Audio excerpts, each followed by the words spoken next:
You are listening to the Foamy Heads podcast, where we discuss craft beer and anything else that accompanies a glass.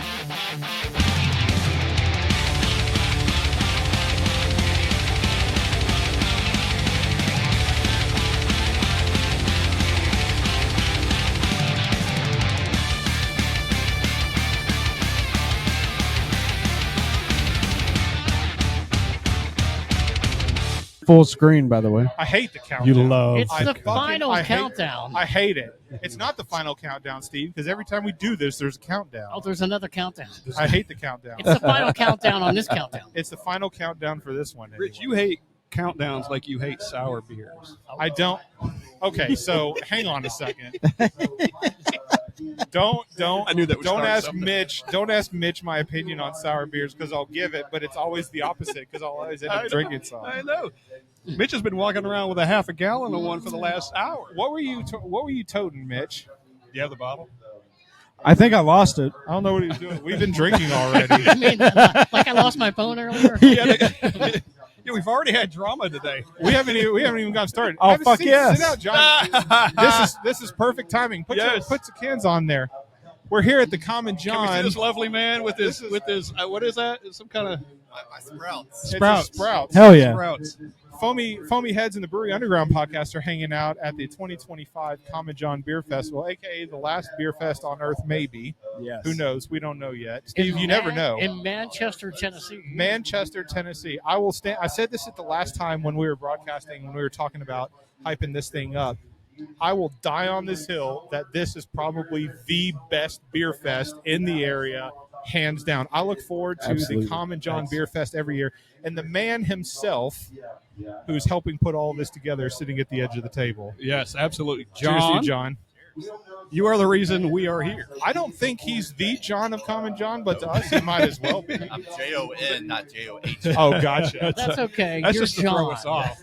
Yeah. Just commonly here is what I commonly say. And you're still a common John. Yes, I am Just very. Jon. I'd elevate him to a proper John. Oh, very much so. Nice. John, how is not just today, but damn, the last many months, weeks has it been for you to come to this point right now in time? 9 months. 9. And we've solidified just everything that we've gone through, just what to expect for the year, what we want for the event, how can we evolve the event, just going in throughout the year, just what we need to do throughout the 9 months. And we have the things that must-dos, and we want to make sure everyone has a blast and what we can do to ensure that happens. So it's just one of those things. I know this is your 5th anniversary, right? Yep. Common John. Is this the 5th Brewfest, or did it This is start the your... 4th one. Okay. Because after the first anniversary, LeBron was like, we need to elevate the anniversary. I was like, well, I have an idea. And he's like, yeah, let's roll with that. And we did the first year, and it was a huge success because Manchester's not really known to big craft beer. Right. And Common John's really changed that. You guys have totally changed that. 100%. And we have so many locals now. They just want Common John beer. They want craft beer. And so by having the beer fest and having different breweries here, it's giving people in the area more opportunities to have beer that they've never had before. Hey, and John, Jon. Yes. Everybody has a different role here at Common John. What is your role? I am the Chief Festival Officer. Festival. It is the best job in the You're world. doing the hell of a job, too. Yeah, so putting on the annual beer fest and scheduling the beer fest throughout the year. We have some exciting beer fests coming up that we'll be a part of and things like that. So To look around, you guys have been. We've been to Common John, but we've not been to this beer fest before. Steve and I. These guys have been many years. Twice in a row before, now. at least. Yeah. It's great. This is my 4th. I don't remember if you were with me on one of them, but this is my 4th. I should have been. Okay, that's probably true. I don't remember. Obviously, I've had a drank good so time. much since I go to this beer festival. So let me ask you a question then. So you mentioned something. 9 months this thing has been in the works. You've been planning this thing for 9 months. You've got how many breweries here today? How many vendors? Just kind of give us the lay of the land. We've been walking around. We've been here for a couple hours setting up and talking to people since. But for people that's watching and people that'll be listening to this post, how many vendors and breweries do you guys have here today? So we have 18 home brewers, individual home brewers. I love that, by that the are way. brewing their own beer. This is the beer that they brew in their garage or anywhere in the facility, and it's something that they bring because it's their passion. And that's a big thing that LeBron's always wanted, to have homebrewers here, because that's where he got his start.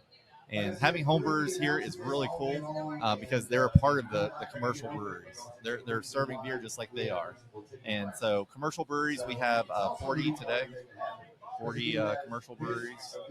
And, I swear, I don't think I've been anywhere that had anywhere close to that No. many home brewers. You know, East Nashville Beer Works or East Nashville Beer Fest had some, but nothing like 18. That's I love the incredible. concept of having home brewers at a festival, and there's a competition too, right? Yep. So there's a best of show. So every ticket holder will have a ticket, and they can give it to a home brewer, and they have tickets for commercial brewers as well.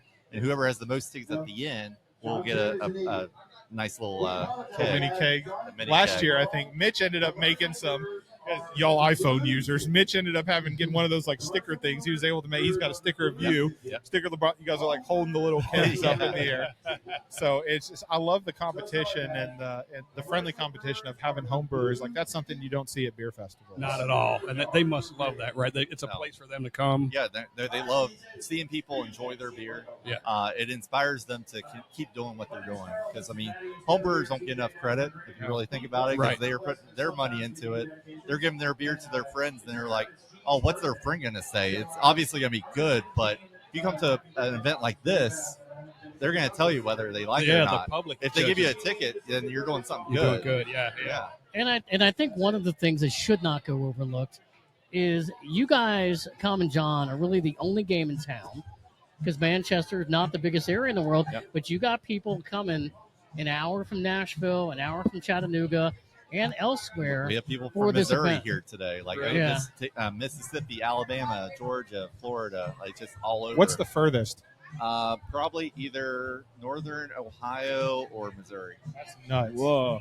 I'll tell you, last year for my birthday, they said, hey, a group of friends got together. Steve was there, and they were like, hey, what do you want to do for your birthday? I go, I want to go to Uncle Nearest, and I want to go to Common John There you go. from Nashville. And it was all day. That's know, awesome. Just driving and getting here. But it was like, that's exactly what we did. And this was on that list. Awesome. And how much has this grown from the first year you've done it? Oh my gosh, it's grown immensely. Just because every year we learn.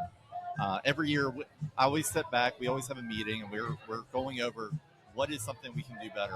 Where's one area that we lax in, and we correct it every year. So last year there was an issue with ice, and so obviously we made sure we had plenty of ice this year. And it's just little things like that, because you want to make sure that the home brewers and the commercial breweries and everyone's taken care of, so that they can provide an experience for your ticket holders. Yeah, like how much of this event, this single event, takes up your almost entire year of planning? 9 months.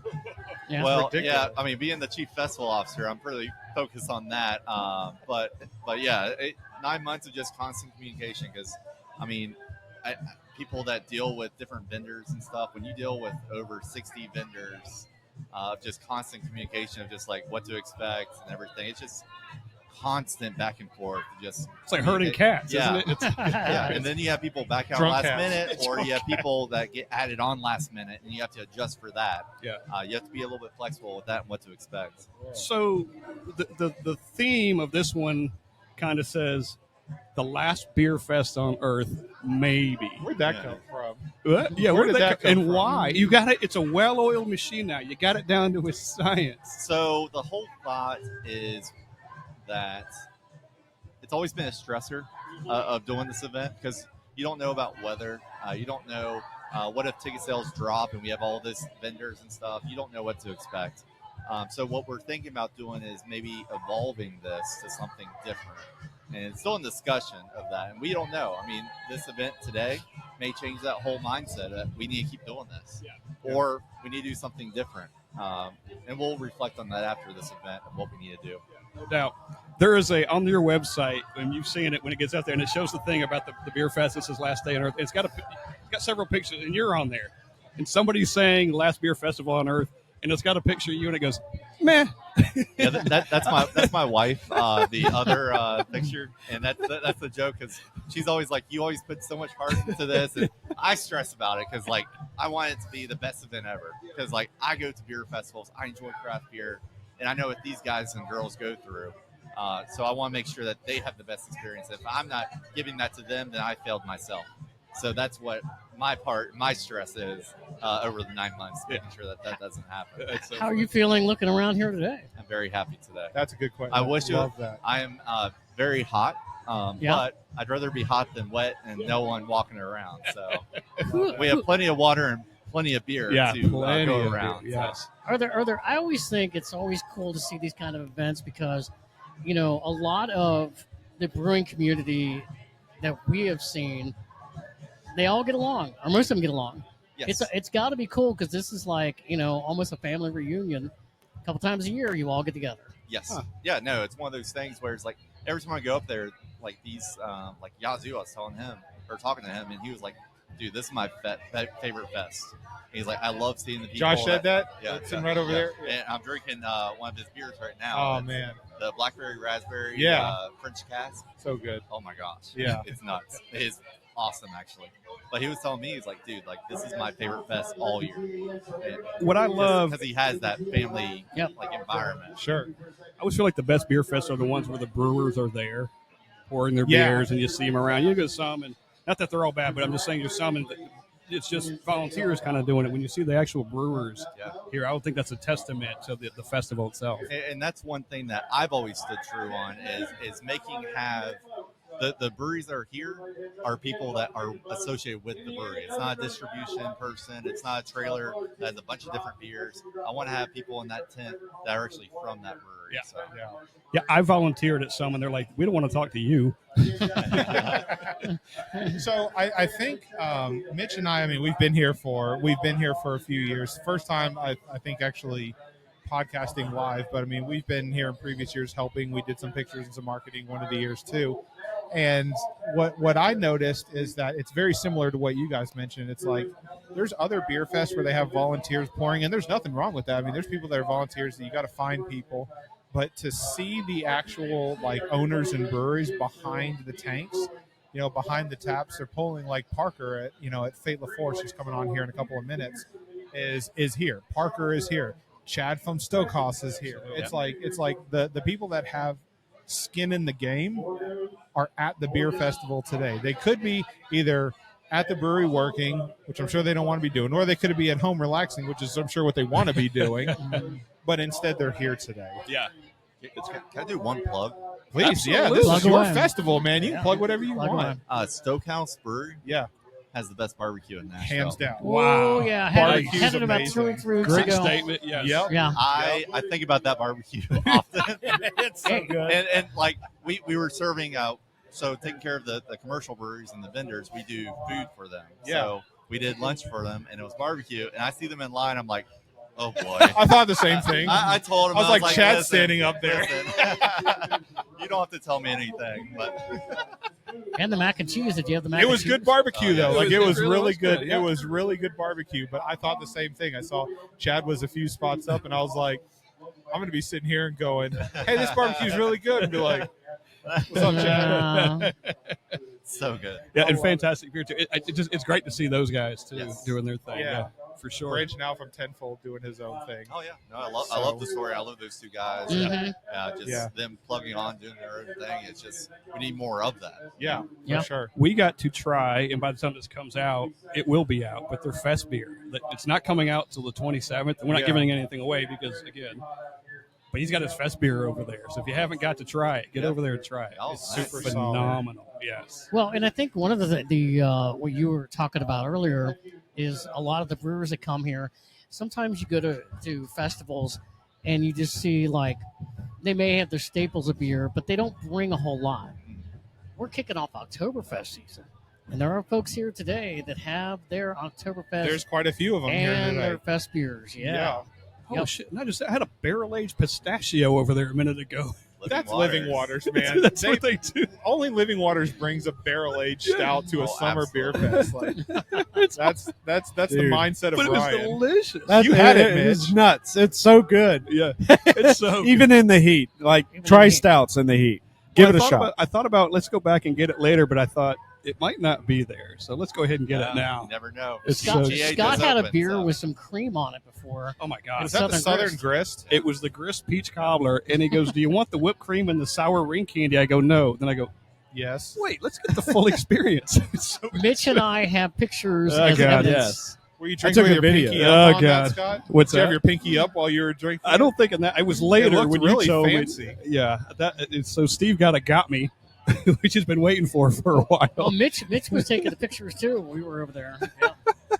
It was all over And the there you place. go. John, there it is. There it is. John, there's only one way to drink that. It's just all over the damn Yeah. place. Yeah, they just put whipped cream in my mouth when I was walking by. Oh, that's terrible. It's like, why the hell not? Did y'all do a pancake?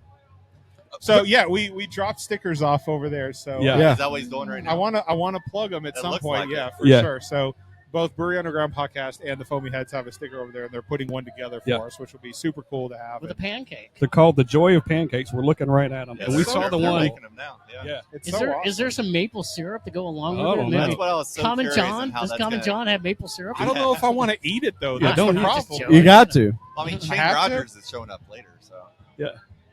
well, hide the pancake. Well, we You're saw right. He responded. He was like, "I'll see you there, boys." I was like, "Oh boy." Well, we saw Cyanide Cider had his. We walked over there, and he had. I was like, "Grayson, what are you gonna do with yours?" He goes, "Put it in my sock drawer." So I don't know what you do with it, but it's gonna be cool to have. It's a memento. How many beer festivals are you going to go to where you're going to get a pancake? Exactly. And With- this is the first time they've ever done a beer fest like this. This is so cool. And they were like, and they're from St. Louis. They came all over from St. Louis for this. Are you serious? Yeah. And there's Shane Rogers. And then Speaking of maple syrup. Anyways, so they were. Oh, that looks really cool. Foamy Heads. oh my god, where was that when I was that age? But no, so they were like, hell, yeah, we'll do a beer fest. We've never done one before. Yeah. And I was like, well, at the very end, I was like, I can only imagine people asking for pancakes. Like, Yeah. they're gonna be like, oh, can I get a pancake to go? Like, get Where- butter? Is there? Yeah, can we plug them? Where did you find these guys? So my wife and I, we were in St. Louis, and we went to a heavy metal brunch event. Yeah. And it was like it was different, and we were just there, and it was really good.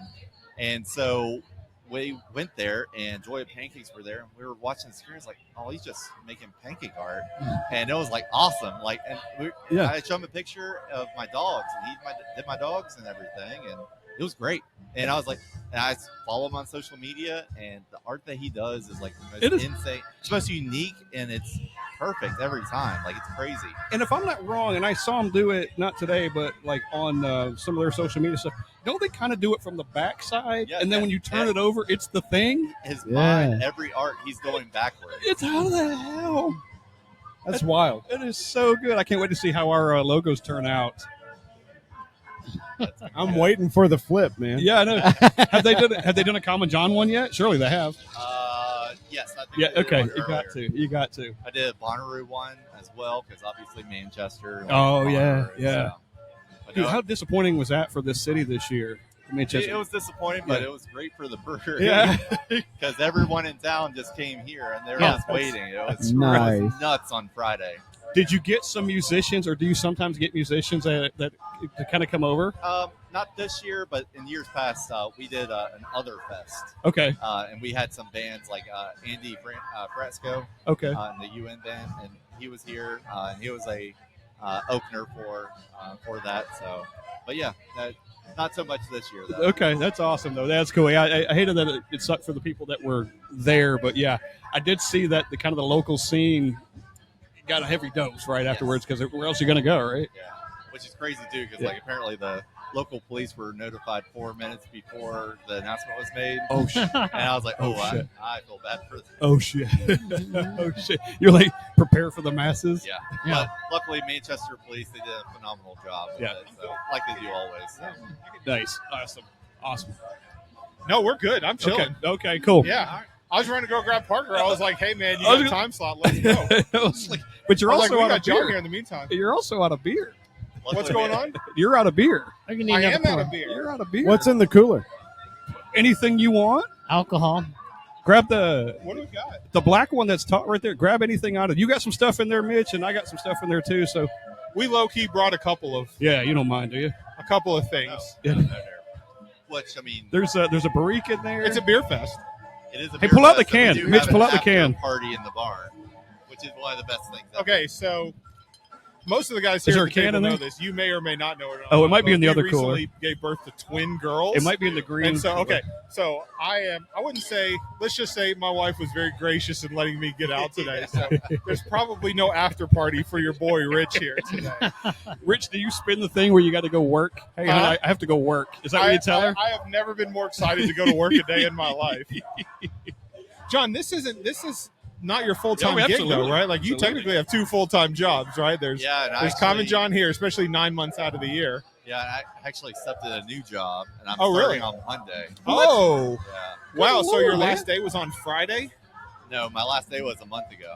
Oh, wow. Oh, That's why I've okay. been traveling so much in the past. Oh, I saw that, yeah. You have been ever. Did you go to Ireland? John hit quite a few places. Yeah. I no. saw your post on Instagram. Yeah.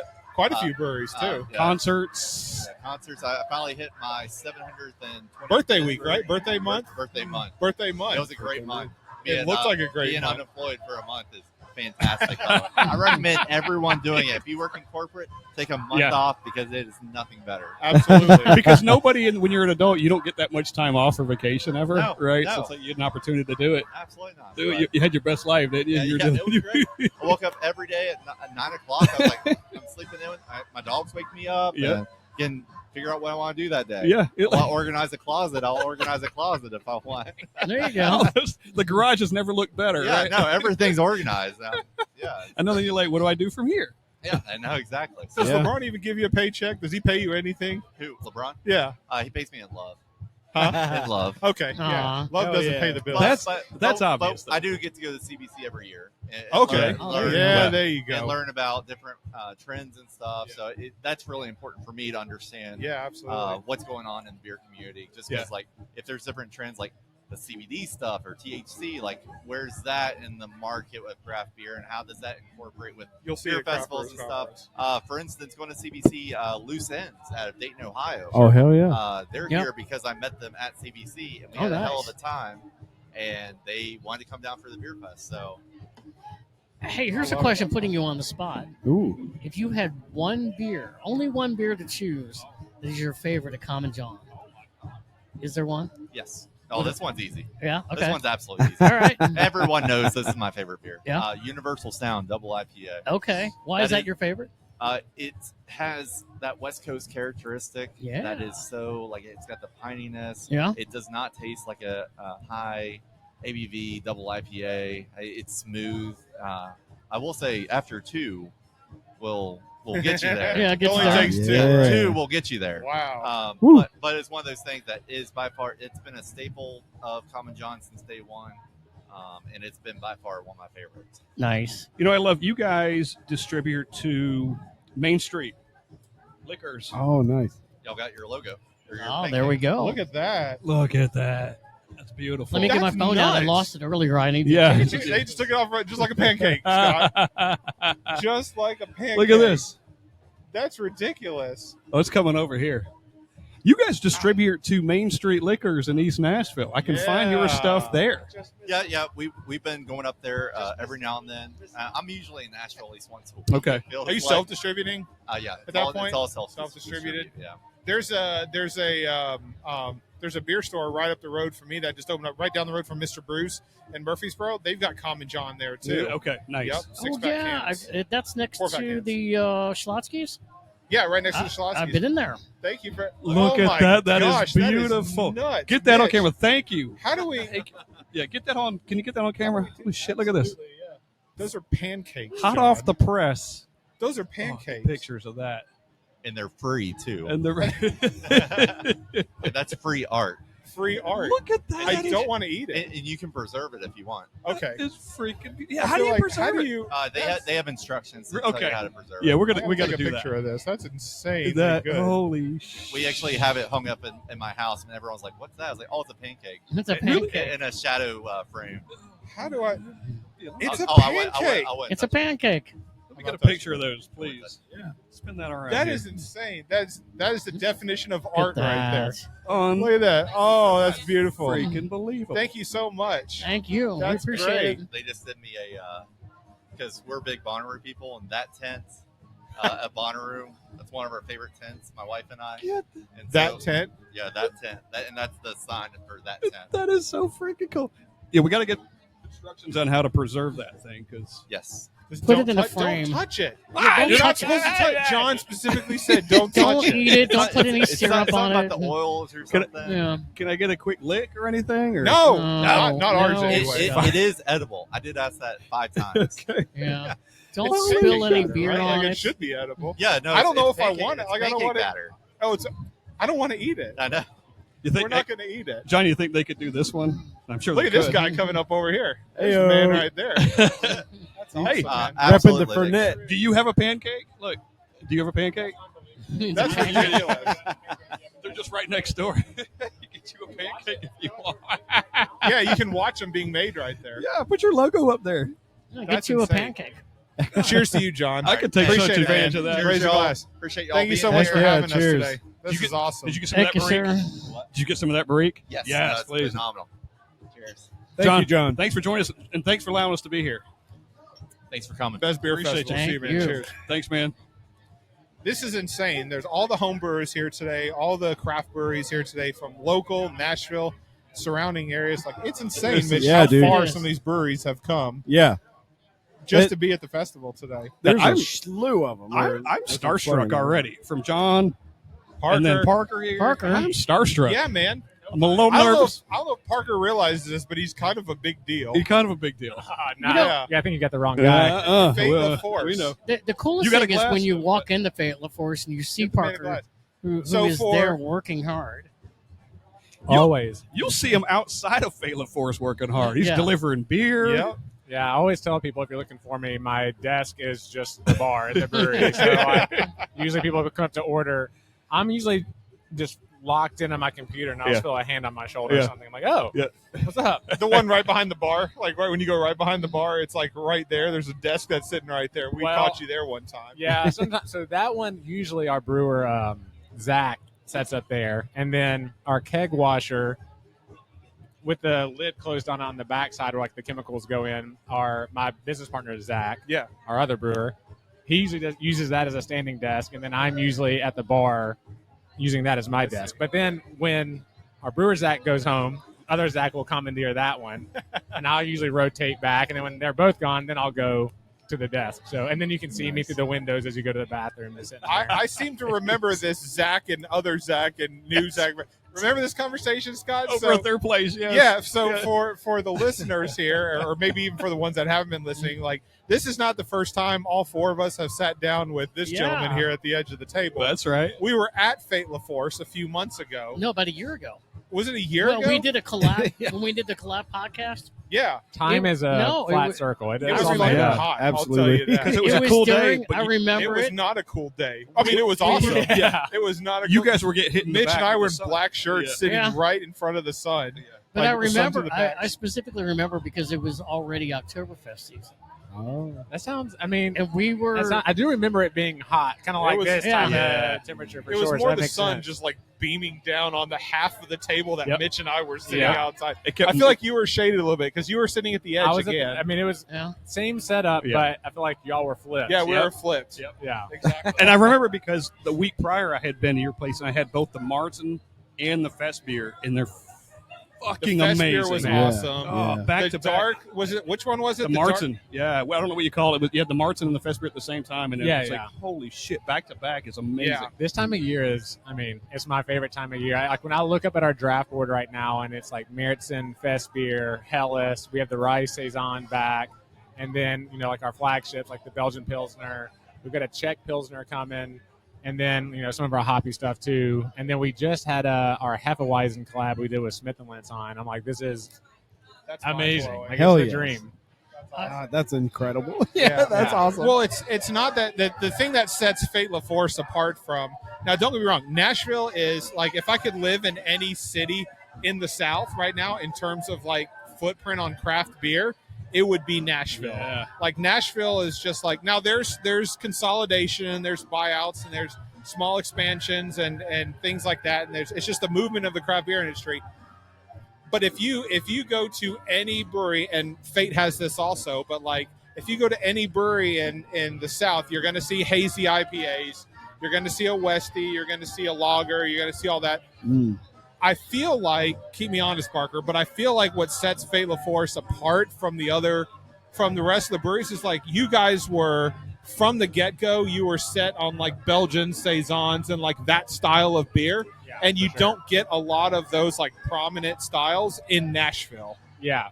That's the most common thing that we hear when people come in. They're like, wow, like, all right, a tap list is not the same thing as everywhere else. And that was pretty intentional. I mean, that was the kind of beers that we like to drink. And my business partner, Zach, and I worked at Nissan at the time, and we both traveled a lot for work. And so we would go to different places, and then we were always just like schlepping beers back for each other for the type of beers that we like to drink, because there wasn't really one in town doing a lot of it. There was like Black Abbey that would do a little bit of Belgian stuff, and Embrace the Funk that was doing some of the more like wild, funky, sour stuff, but not like the broad category, someone who was just doing tons of just like lager European brewing. And so we were bringing a lot of that back, and we're like, all right, well, if we like this, maybe other people would like it too. So like maybe we should just do that. And so we definitely, like, we always try and have on, like, we have a hazy pale ale. We've kind of moved away from doing a lot of like New England style IPAs, just because you can get that basically every single bar brewery you go to anywhere. But we'll do hazy pales, so it's like adjacent. If that's the thing that you really like, you can still drink our hazy pales and get the flavors that you want, but they're just lighter. There's 5% and super crushable, so it kind of gets more back to what we like to drink. And then we usually have a West Coast IPA on, which again, like IPAs, like you'll see West Coast is, I feel like it's starting to kind of make a comeback in Nashville. But for a long time, like, you just didn't see many West Coast IPAs around town. So we're like, well, we think they're delicious and someone should be making them, so why not us? So started making those, and the Zacks are killing it. Like, they're a hop game. Our new brewer, Zach, came over from Bearded Iris, so obviously has a lot of hop knowledge coming from that part of town. And yeah, so I think they're killing it. And then all the lagers and Belgian stuff is just as delicious as ever. So, is that what you think? Is that changed a little bit? You know, since the last time we were all together at your brewery, is that some of the things that have evolved over the past year for you guys? We've definitely, I mean, it's definitely changed. So coming into this year, we sort of made the decision. So we brought our new brewer, Zach, on, I guess, middle of last year. And so, you know, into last year was him getting acquainted, getting going, getting comfortable in the brew setup and everything. And then coming into this year, we kind of made the decision, we just need to start making more beer. Like, let's just make as much beer as we can off this system and then see where we sell it. So the tap room, you know, we weren't moving as much beer to the tap room as we wanted to. So we're like, well, let's just make the beer, and then whatever we don't sell in the tap room, we'll start putting it out in the market. And it was kind of on my shoulders to figure out, like, will we be able to sell this beer in the market? Like, the restaurants and bars, let's see. And found out really quickly, yes. Like, there's a lot of people who want this beer. So we're making we're at capacity now. So we're making as much beer as we can make in our system. And so with that, the only way to be making more beer is to start making some quicker styles to try and get beers out. So instead of having some bigger beers or some like longer fermentation beers, like moving to some like maybe lower ABV hazy pales and some IPAs, like mixing those in there more consistently in 5-barrel batches while we have our 10 barrels of like lagers, lagering, helps us keep production where we can get beer to the accounts that want it and keep beer in the tap room, but still stay true to kind of like what we want to do, which is like focused Belgian European, still have some modern styles for people who want to come in and drink those, but still make sure like the Fait La Force thumbprint is still on those styles.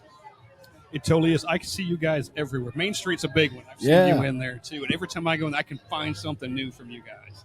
What is this beer from Breweries we got here? Oh yeah.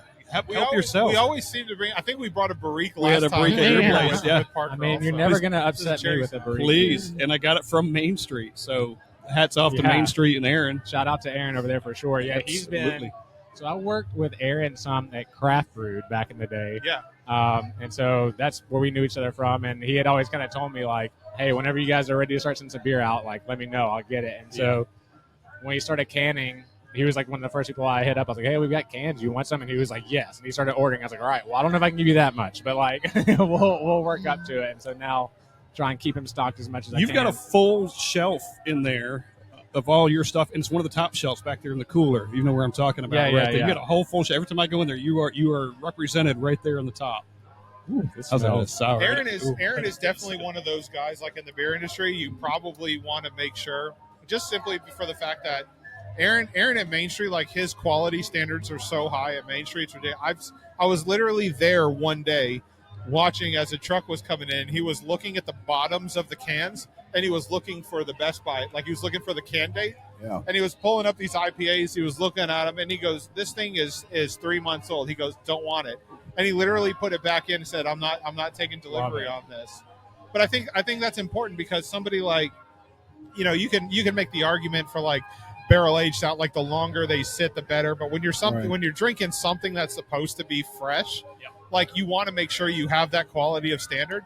And if I'm Parker and I'm delivering, I'm dropping a new West Coast, or I'm dropping a something that's supposed to be drank very, very soon after canning date, like it's your reputation on the line. If somebody goes and buys something that's old and they crack it open without thinking of it, and they go, this just doesn't taste right. Oh, yeah, give you a Now all of a shitty sudden- untapped rating or something right. because of it. Exactly. happens. They've got this expectation that like this brewery doesn't really make good beer anymore, when in reality they make great beer. It's just they were holding on to it too long. There's too many beer stores and liquor stores out there that just stockpile stuff. And I won't name breweries, but there's breweries that have been gone out of business for a couple of years now. Right up the road, I can walk in, I can still see 4-packs sitting in the cooler. For sure. 2 Yeah. years, Parker. Like, yeah. No, I mean, that's so for us at our scale, we're a 5-barrel brew house. We have like 5 and 10 barrel, fermentation tanks on the cold side. And our canner is a single head canner. So it's like we're only doing like 5, 6, 7 cans a minute off our canner. Like we're not making a ton of beer. So when we're sending out package, we get requests from liquor stores all the time. Can we carry your beer? And we are very selective about who gets, because we know we just can't send our beer to everyone. So like we try and be very selective. And so when we're doing that, we were kind of looking at a map. It's like, all right, let's only hit one liquor store on the east side, one liquor store west side, one liquor store kind of like south. And then it's just like, well, what liquor store do we think is going to take care of our beer the best? And so like Aaron was an easy one. Like I know he's going to take our beer, like order it when it's fresh, keep it cold stored, make sure it's moving, and make sure like if customers come in and ask, I know Aaron is going to like represent our beer well. And so when you look at the liquor stores that carry our beer, it's Main Street. There's Sinkers, which is like farther out on the east side, out that way. There's Cool Springs Wine and Spirits in the south, like Providence and Mount Juliet, and now Red Spirits and Wine over kind of on the west side. And then that's it. So like those are the places you can get our cans. But in all of them, you'll see our beer, cold stored in wherever, like really well represented. Sinkers has our beer, but they have their own like kind of display for our beer there. And so I know everyone there like knows their beer, knows how to talk about our beer, knows how to take care of it. And if it's getting old or sitting on the shelf too long, they're gonna let me know like, hey, this beer has been here for a bit, and I can pull it back. Hey, can you talk about this festival today and why you guys are here? Yeah, it's the best. I love coming out here. So, I mean, one of the main reasons we love being here is just because of LeBron and John and Goody and the whole team over here. So when we were getting open, we did our like soft opens or whatever, and we were kind of looking around and trying to find, we had our friends and family night, but we also had like an industry night, and we're trying to invite some people. And we sent out a lot of invites, but I'm pretty sure it was like the NFC, AFC championship games or something that day, or like we were competing with NFL playoff football. And so it was well attended, but less well attended than we were hoping for. And we were like, well, we should have known, like we're competing with NFL. But LeBron and John and Goody all came all the way from Manchester down to come to our like soft open and hung out, and were like super kind and generous. And I was like, who are these guys? Like, why do they drive this far on a random night to come to some brewery of guys that they don't know, have never heard of? And then from then on, it was like they were constantly at the brewery, like always super nice, coming by before NSC games, always bringing in people from like Manchester. And so they were just super kind to us the whole way. And then so when John invited us the first year, I was like, yeah, like there's no way we could say no to, even if this is the worst beer festival ever. There's no way I'm going to say no to you guys. It's just, but even if it was. Yeah, even if it was. And it's not. It's great. My wife and I came the first year, just the two of us. And I mean, I was joking with John. I was like, somehow the weather has never lived up to the first year. The beer festival keeps getting better and better, but the weather Every year. the first year it was like 70 degrees Man. and like sunny and just beautiful. My wife and I camped at a campground over here, and we hung out here all night with the Tenfold and East Nashville Beer Works guys, just like sitting at one of the picnic tables back here. I remember one of the East Nashville Beer Works guys was like rollerblading in the parking lot. We were sitting over here just like drinking, and it was great. And then we just like, the campground's a mile away, so we just went back to our campsite and hung out like around the campfire. And I was like, this is amazing. And I told John, I was like, dude, yeah, we just like camped out over here. The weather was perfect. He was like, camped? He's like, huh, that's interesting. And then they started doing, he's like, we should just do that here. And so they started letting people camp here. So Nice. we hoped to camp here last year. The weather was a little rainy, but we brought our camping gear. So I think we're going to camp out here tonight and hang out. But Heck yeah. yeah, I mean, you got Maddie and Carl up, keeping the music and the vibes right. They're rocking. Have the bands later on tonight. And then, the beers that are here, like there's so many breweries here this year that I've never even heard of. Like so many new breweries that have opened. I've talked to Kaiser Crest. They opened 6 months ago, they said. This Tri Dog Brewery, they said they just celebrated their 1 year anniversary. So there's so many just brand new breweries from around the state here. That's super cool. I've told this story, and I think it bears repeating, talking about the brewery community coming together. So a few months ago when Crazy Gnome opened, the new location, and Scott and I are outside, and he walked in, he comes back out, he goes, hey, Chad is in there right now from Stokehouse. He was at Temple at the time. So I walk in, and I go up to Chad, and I didn't know you were sitting next to him because you guys were faced the other way. And I'm like, hey, Chad. And you looked at me, and he goes, what about me? And I'm like, oh, I don't mean the hell, my chopped liver? And I said to Grayson afterwards, I said, man, it does my heart good to see all you guys supporting each other, because maybe you don't get to see each other that many times a year because you're all busy. But can you really talk about from how much that means to you? I mean, it's funny because I was on the phone with Grayson for like 30 minutes yesterday, just talking like, we had an interview with someone that had worked with Grayson before, so I was kind of talking about that, and then we just got talking about how's business and what's going on and different, just kind of like talking shop. And so, and then, I was like, oh, you're going to be at Manchester tomorrow? He's like, yeah. I was like, all right, well, I'll see you up there. But no, it's great. I mean, the beer community, the beer scene, I guess, in Nashville is definitely changing a lot right now. You had Jackalope sold at the end of last year. You had, Bearded Iris and Wiseacre going on, these Southern Grist and Zool kind of merging, and you got all these kind of rifts and ripples happening. So things are changing, but there's a lot that's everyone's still supporting each other. Like we're talking with the crew at Southern Grist, and like how are things going? Like, this is great. We're super excited about it. So it's like awesome. Seeing Grayson and like the expansion that he's doing. We just, like I said, we just got done doing a collab with Smith and Lentz.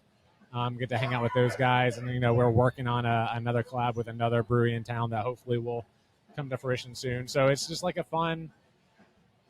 It's weird times in the beer scene right now with like all the ups and downs and changing landscapes and what's happening, but it's still like the same old when it comes to like the interpersonal relationships, and everyone let's get together and have beers and hopefully get a little better together. It's exciting, right? It's exciting. There's some unknown, but it does seem what's coming is really going to be cool. I think as a whole, to all the things you just talked about. Yeah, it's definitely, the craft beer scene is kind of, coming to maturity. There was such a huge growth phase where just new breweries were coming up left and right. And it seemed like, where does this go? How does it keep going like this? And eventually it was going to have to kind of level off. And so unfortunately that means there are definitely some breweries that are closing and, leaving us, and some breweries consolidating, and what does that mean? What brands stick around and not? But ultimately, it's coming to a place where hopefully the craft beer scene is, all right, we've settled in now, so now we all got to work on improving. How do we make our beers better? How do we make our branding better? How do we engage the community better? And how do we kind of keep lifting up a brand amidst all the competition from THC and RTD and everything else that's coming in? How do we keep craft beer on the forefront? As a consumer and a brewer, do you have two different perspectives on what's going on right now, or is it kind of the same for you? It's definitely hard to separate, myself from the industry side of things. It's one of those things I constantly have to remind myself, because I'm so in the thick of it. And, we have staff that have come over from Bearded Iris and something from other breweries, and so inevitably anything that gets out there, like we're hearing about it, a month or two before any of the Southern Grist or Bearded Iris stuff comes out. We're hearing the like rumors and ripples of like, oh, something's coming, something's happening, and it's hard to separate yourself out from just like all the rumors and things we're hearing. 'Cause inevitably, I'm seeing and hearing way more, and it's easy to assume like, well, everyone just knows this stuff. Like, I'm just some guy working a job. If I'm hearing this, everyone just knows this. And then you get talking to people, and they're like, "Oh, I hadn't heard that." I'm like, "Oh, yeah." So, I mean, ultimately, I listen to a lot of podcasts, a lot of industry stuff. I read a lot of different like restaurant or bar, brewery publications, and I mean, it's a combination, I think, of a lot of things. Obviously, economics post-COVID are just very different. Consumer behavior post-COVID is very different. And then I think breweries were kind of starting to hit a, maturity point pre-COVID. Like there was already kind of the signs it was hitting, and then COVID was like, all right, let's just do a hard reset. You kind of just made it happen quick. And so it's getting to a point where like everything's more expensive. It's hard to afford ingredients. Interest rates are high. It's hard to afford to borrow money. Yeah. And then, we've got more people staying at home, drinking at home, more people switching over to THC, being more health conscious. Because there's so many breweries now, there's not the same like hype to go out and load up just cases and cases of beer to take home, because there's probably 10 breweries in your city now that are making amazing stouts or IPAs or whatever the beer that you like to drink is. So it's definitely, I think, just, same with, restaurants and bars and stuff. And especially in Nashville, it's such a competitive town. There's amazing, amazing chefs and, bartenders and brewers and wine and cider makers. There's so many people who are doing it that there's a million places to go eat and drink in this town. There's always going to be new great ones opening and new great, some old favorites closing. But ultimately, hopefully, is that a ghost? Uh-oh. There's a little machine. interference, but who knows? Hopefully is that me? No, it's going to be a wave that's hitting through our wireless mics here. Gotcha. So I'm not sure if it's from the booth over there where they're playing music or if someone's radio frequency just It's changed. got electricity It's over my here. pacemaker. I just kept thinking every time I get close to I the don't have mic, headphones on. What's going on? Are we getting feedback? we're getting a little feedback. static, a little Oh, crackling. it's all right. popping. See, I'm cool over here. I'm just reading Parker's lips. Rich is like, what the hell's going I'm on? picking up every fifth word he's saying. I'm like coalescing things together in my head. We shouldn't be competing, but if there's any construction going on, there could be like a 500 frequency Well, or there's- something. Yeah, there's, We may hear there's- the construction workers saying at 3, 2, 1. Yeah. That's it was the first we had. Parker, I'm curious. The beer that you guys put out, you talk about Main Street and some others. Are you very strategic about what you want to put out?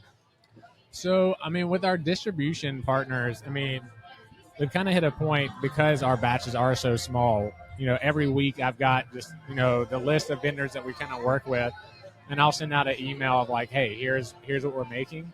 And so, I mean, honestly, we sort of just brew for us. Like we brew for the tap room. We brew the burritos that we want to make seasonally when they want to come out. And then we, open it up to our distribution partners to get it if they want it. But I'll just send out an email. I'm like, hey, here's what we got. And I'm always trying to highlight, here's the new stuff if you want to get that.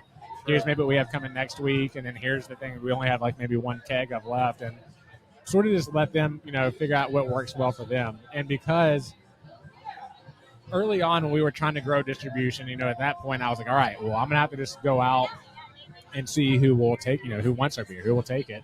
And then I found out pretty quickly, like, oh, there's enough people out there who want it that I can be a little bit more selective about who's getting it. And so now I know, like, Kevin at Homegrown, he knows how to run his beer program. I know he's got that figured out and solid. And so I can send it to him and he'll pick out what works well for him.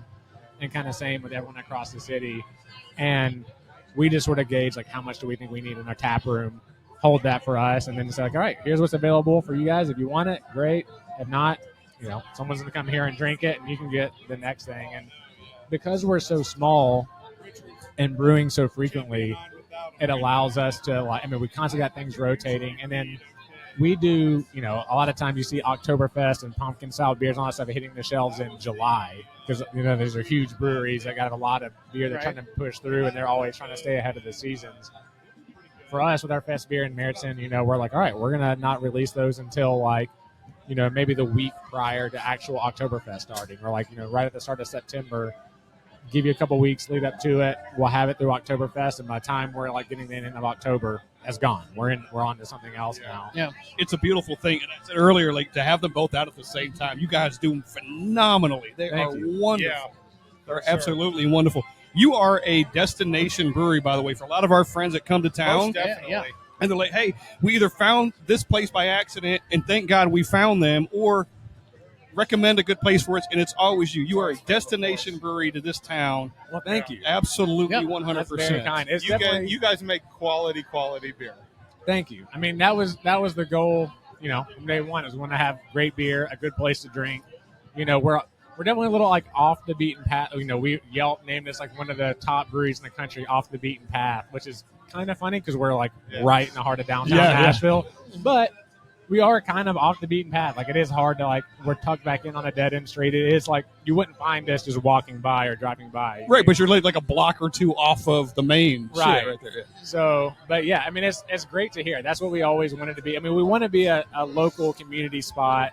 We want to be a place where people can come in, hang out, have a good drink, not get sucked into the Broadway, madness and tourism craziness, but also be a place where people who like to drink good craft beer, hopefully when you're coming to Nashville, we're a place that you want to come visit. You've got good parking over there too in comparison to a lot of places. Parking. Actually, you got some right up on the building and then the little spot across the street too. It's hilarious. I mean, it's such a funny thing to think of that's the big selling point is you can park at our brewery, but and, nowadays in Nashville, it's a lot harder to come by than you would expect it to be. You guys, at one point when NSC started, we're a pregame spot. Hey, come here. You could even leave your car, I think you said at one point, and then walk over. Oh, hey, go Vols.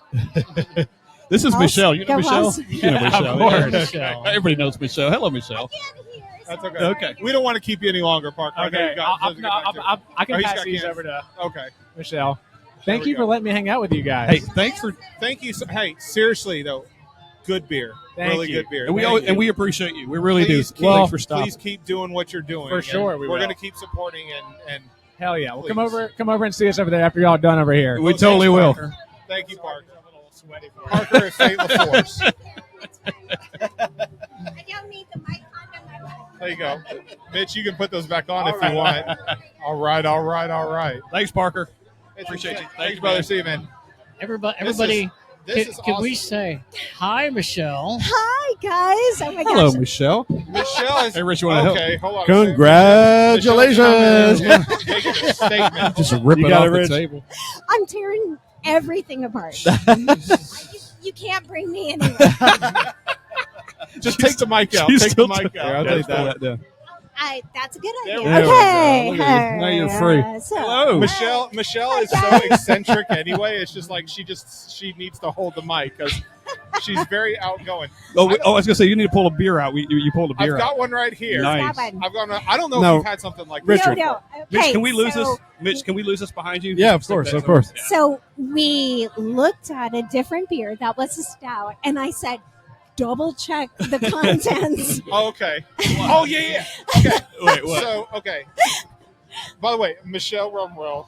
She's Hello. representing Marble Fox. I am. today. She is a So staple. She's a staple in the staple in the industry. Absolutely. Michelle. I mean, she's got Yeah. Instagram. We're gonna ask you to shout your socials out at the end Okay, anyway. Thank so, you. Thank you. But If you're trying to hide from Michelle, you can't because she will. no, because she's everywhere. she'll find you She's for sure. literally She'll everywhere. find She you. always has a smile on her face. This I one know here her. at the end of the table has I'd say a little bit more than a peanut allergy. Oh, no. and where were we that day? It wasn't. We were at High Wire We started out at Marble. Did we start out at Marble Fox? and Marble Fox. Yep, and then Yeah. we ended up going around to Oh, because she was High on Wire your podcast. I at the end. remember. That's right. Yeah, Yeah. yeah. And we went around to High Wire. We were having a couple of beers. My wife was there, and I had my son Oh, with me. gosh. And then I can't remember if Ben was there or not, Yes, but yeah. okay, there was a couple of other people, and we were hanging out, and I was like, "Let's get a stout." I went and got a really good High Wire stout. It was Mardi On Gras tap. stout. Whoa. It was And I didn't think about it. It's just like I got one, and I was just like pouring it, and I got one for Michelle because I was like, the line's long. We might as well pick one up for the homie. Yeah, thank you. So I was like, here you go. And she's taking a sip. She's like, this is really good. And she goes, this is really good. I was like, yeah, it's. And I read off the list. It was like barrel aged, bourbon stout with something, almonds and peanuts, and like you could see her face just change, in real time. And she goes, I have an allergy, like a nut, and it's not just like I can't eat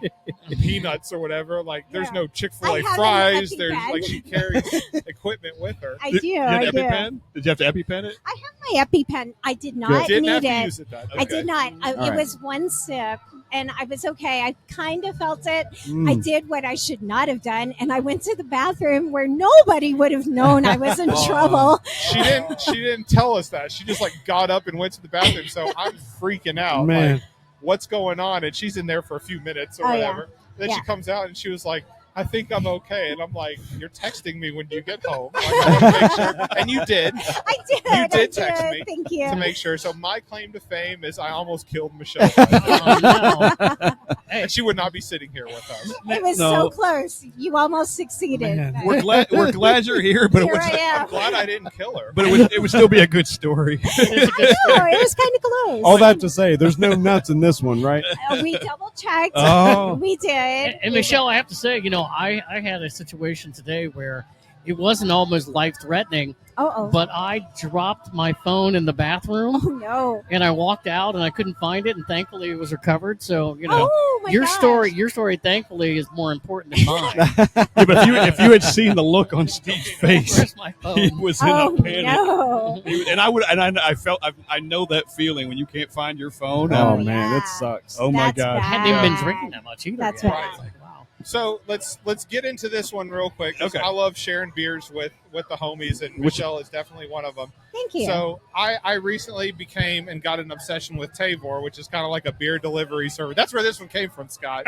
Oh. And we went over my How much first did that one cost? crate So shipment one wait, night. let's make sure we properly promote that. What is Absolutely, it? Tavor, Tavour. Okay. So there's Tavor is basically a beer purchase and delivery app that allows you to gives you access to beers that you would not otherwise have access to. Oh, nice. So, I like if that. there's breweries that are dropping like specialty beers or stuff, like every day you log onto the app and it basically refreshes a feed for you. You can pick which ones you want, you pre-order it, and then when you're done, they ship your crate to you, and then you get access to these beers. And this is one of them, and we're not going to talk about how much money I've spent on it. No, But no, this is, no. I mean, this is It's only a 12-ounce can. It couldn't have been that bad. It's a 14.9% 14.9. barrel aged stout. So this is going to kick. What time is it? 1:30? It's 1:45, so you're okay. Okay, I'm good. What's your So we're average gonna- ABV, Michelle, that you usually drink? Is it 14.9 or is it maybe? Oh, no, Luckily, no. Michelle doesn't have an ABV allergy. I don't, but I really feel like my happy zone is like between 6 and 8. Yeah. Okay. Well, this one's Yeah. going to be a little bit stronger. Woo! And Did I you wanna mention get who the into- brewery was, We'll take a Rich? sip. Oh, Cheers to everybody. Yes, who is the Did you brewery? mention who it was, Rich, already? This is Martin House's. This is Martin House's Brewing Roadhouse Coffee. So it's a whiskey barrel-aged stout coming in at 14.9. It is a big boy. It'll knock you on your Holy ass. hell. It's a big boy. it- It is all a it takes. big Look, boy. I hope that camera got Mitch's face on Dude, that. no, my bad. I'm leaning back, but You are leaning back. it is roasty and It is- tasty. Yeah. And I mean, you definitely get the alcohol content in it. This You- is what it I'm interested tastes. in from Michelle. This is So what she's for really me- good at. So for me, I definitely taste that ABV. God. It's not Yes. one that's going to sneak up on you. Yeah. Yes. Oh. Yes. It's so At the same smooth. time, it's so roasty. It so poured- smooth. Roasty. It poured Oh. like mortar oil that was 100,000 miles overdue to be changed. This is It was thick. really good. It's very good. It's It so is. good. And in a minute, I want to get into what Marble Fox has brought. Yes, today to the yes, beer. 100%. Let's do But that. before that, I wanna talk about your experience and like your palate, because this is why you're sitting here on the show with us Oh, today. thank you. But when we were talking with you, we were at Marble Fox, Yes. Scott, and Michelle ran us through the gamut of like the beers that were available, and she was picking out flavor profiles, Steve, Mm-hmm. and just like this is what this is supposed to taste like. This is what's supposed to go well with this. Michelle's got a palate for beer Oh, I yeah. do. that if you're tasting something, you go, I don't know what it is. You know how you can have that? Yeah. She'll most likely be able to identify it for Yeah. you. So A I'm lot of always times I interested do. Are in you what a she food says pairings about something. girl? Are you like I food am. I'm Yeah. obsessed with food pairings. I've been trying to get with Nashville Craft Beer Social Club, Nathan. Absolutely. And we would love to do like a pairing event, Yeah. much like, they do for wine and things like that. Having that palate, being able to know what's going to pair well with things, it's stuff you may not normally think about. Yeah. And I love doing stuff like that. What do you think would pair good with this? So Putting with on- this on the particular spot. beer, I mean, first of all, it's so heavy. I'm not sure that I would pair it with anything particular. Like Yeah. this is a great sipping beer, but S'mores. so Maybe some cheese. I honestly, Campfires. with this kind of this rich roastiness, I really like this with some barbecue, like they have here. Yeah. Absolutely. You're 100%. gonna get the sweetness of the barbecue sauce, but you're also gonna get the spiciness of all the different things that are in the sauce, Yeah. and that smokiness of the meat. Steve, it's a coffee style. What do you think about it? I know you're not a huge coffee fan, but are you getting a lot of coffee on it? How does it sit I'm with getting you? the entire flavor of what it's all about. You getting all of it? No, I really like it. And even though I don't typically drink coffee, if it's not totally coffee infused, Yeah. I'm fine with it. Oh, but if good. it's just like a total coffee stout or beer, I'm like, no, I like this. quite a bit. Oh, good. You know what's interesting about it, and you never see this. It's got IBUs on it, and what I Oh, find no. it interesting, it's 18.6, which you figure it would be low. Yeah. But the fact that they put it on there at all is amazing because nobody does that anymore. No, and for the IBU, you're getting that bitterness. That's that bitterness little bit, content, and it is there. That's why it'll pair well with meat, smoky meat, some of that barbecue sauce. That IBU is super important to not make it just a complete like coffee stout. And see, for me, the balance of not a guy that drinks coffee, but I can taste the whiskey Ooh. and then the barrel It's got a little bit of a Ooh. bite to comes it through up Uh-huh. front. which makes me want more, although it is 14%. Yeah. Do you need more? I need more. Thank you. Yeah, I definitely get the whiskey on it as opposed to the bourbon, just because like Yeah. whiskey has a little bit more. For me, it's a little bit spicier, a little bit more of a bite to it. Bourbon's a little bit sweeter and a little bit smoother. Nice. And I definitely get the whiskey on this right up front. I will say this came in a 2-pack when I bought it on Tabor. So it was when I was texting you guys one night. I drank a whole. I'm much larger, but like I drank a whole can of this by myself, Yeah. and I struggled to get She off my snorted. couch and inside my Yes, house. yes. I just couldn't. Like it was just something that's like we've all had 15% beers before, Oh, and like man. that's a big boy, but it's not a big deal. But when you pack it in a 12-ounce can, Yes. Oh and no! you're not eating anything to go with it. Like I was smoking a cigar and it was 68 degrees outside. Of course you were. So like I was enjoying myself. I was probably drinking it faster than I should have. Yeah. And it was one of those where you don't feel it until you get up. Oh, And you're in the no. moment. If it's 68 degrees, you're smoking a cigar. This is nice. I just kept Warm up. going. It's It's lovely. so- That's a lovely so city. Hey. And nice. Michelle Rich likes from Founders. He likes a lot of the KBS. Okay, beers, yes. which we all do. So Double oak. KBS is And solid. Yeah. And we all do. But he's been known on a podcast. Uh-oh. Don't drink maybe- 2 of them in one night. Maybe Oh. have two 12%, and then what, an IPA after that? Yeah, I think the variants were a little bit more than that or something. But yeah, it was close. What was that? You just had a barley wine from Marble Fox, didn't you? Oh, yeah. Oh. Yes, yeah. Oh, All right. So yeah, which one? so The white, it was The brown label. the brown label. Yeah, Yes. it was 10.1. Yeah. It You could don't have been. say. I don't know. It could have been, but when something's labeled as a 10.1, It's a 10.1. 10.1. Exactly. Sure. It was a Thereabout. barrel-aged barley wine. It was thinner than I was expecting it to be, but the flavor on that thing was just like super solid. It was a barrel-aged barley wine from So Marble I Fox. strongly suggest anybody go by there, pick it up, but freaking cellar it. It's going to be Really?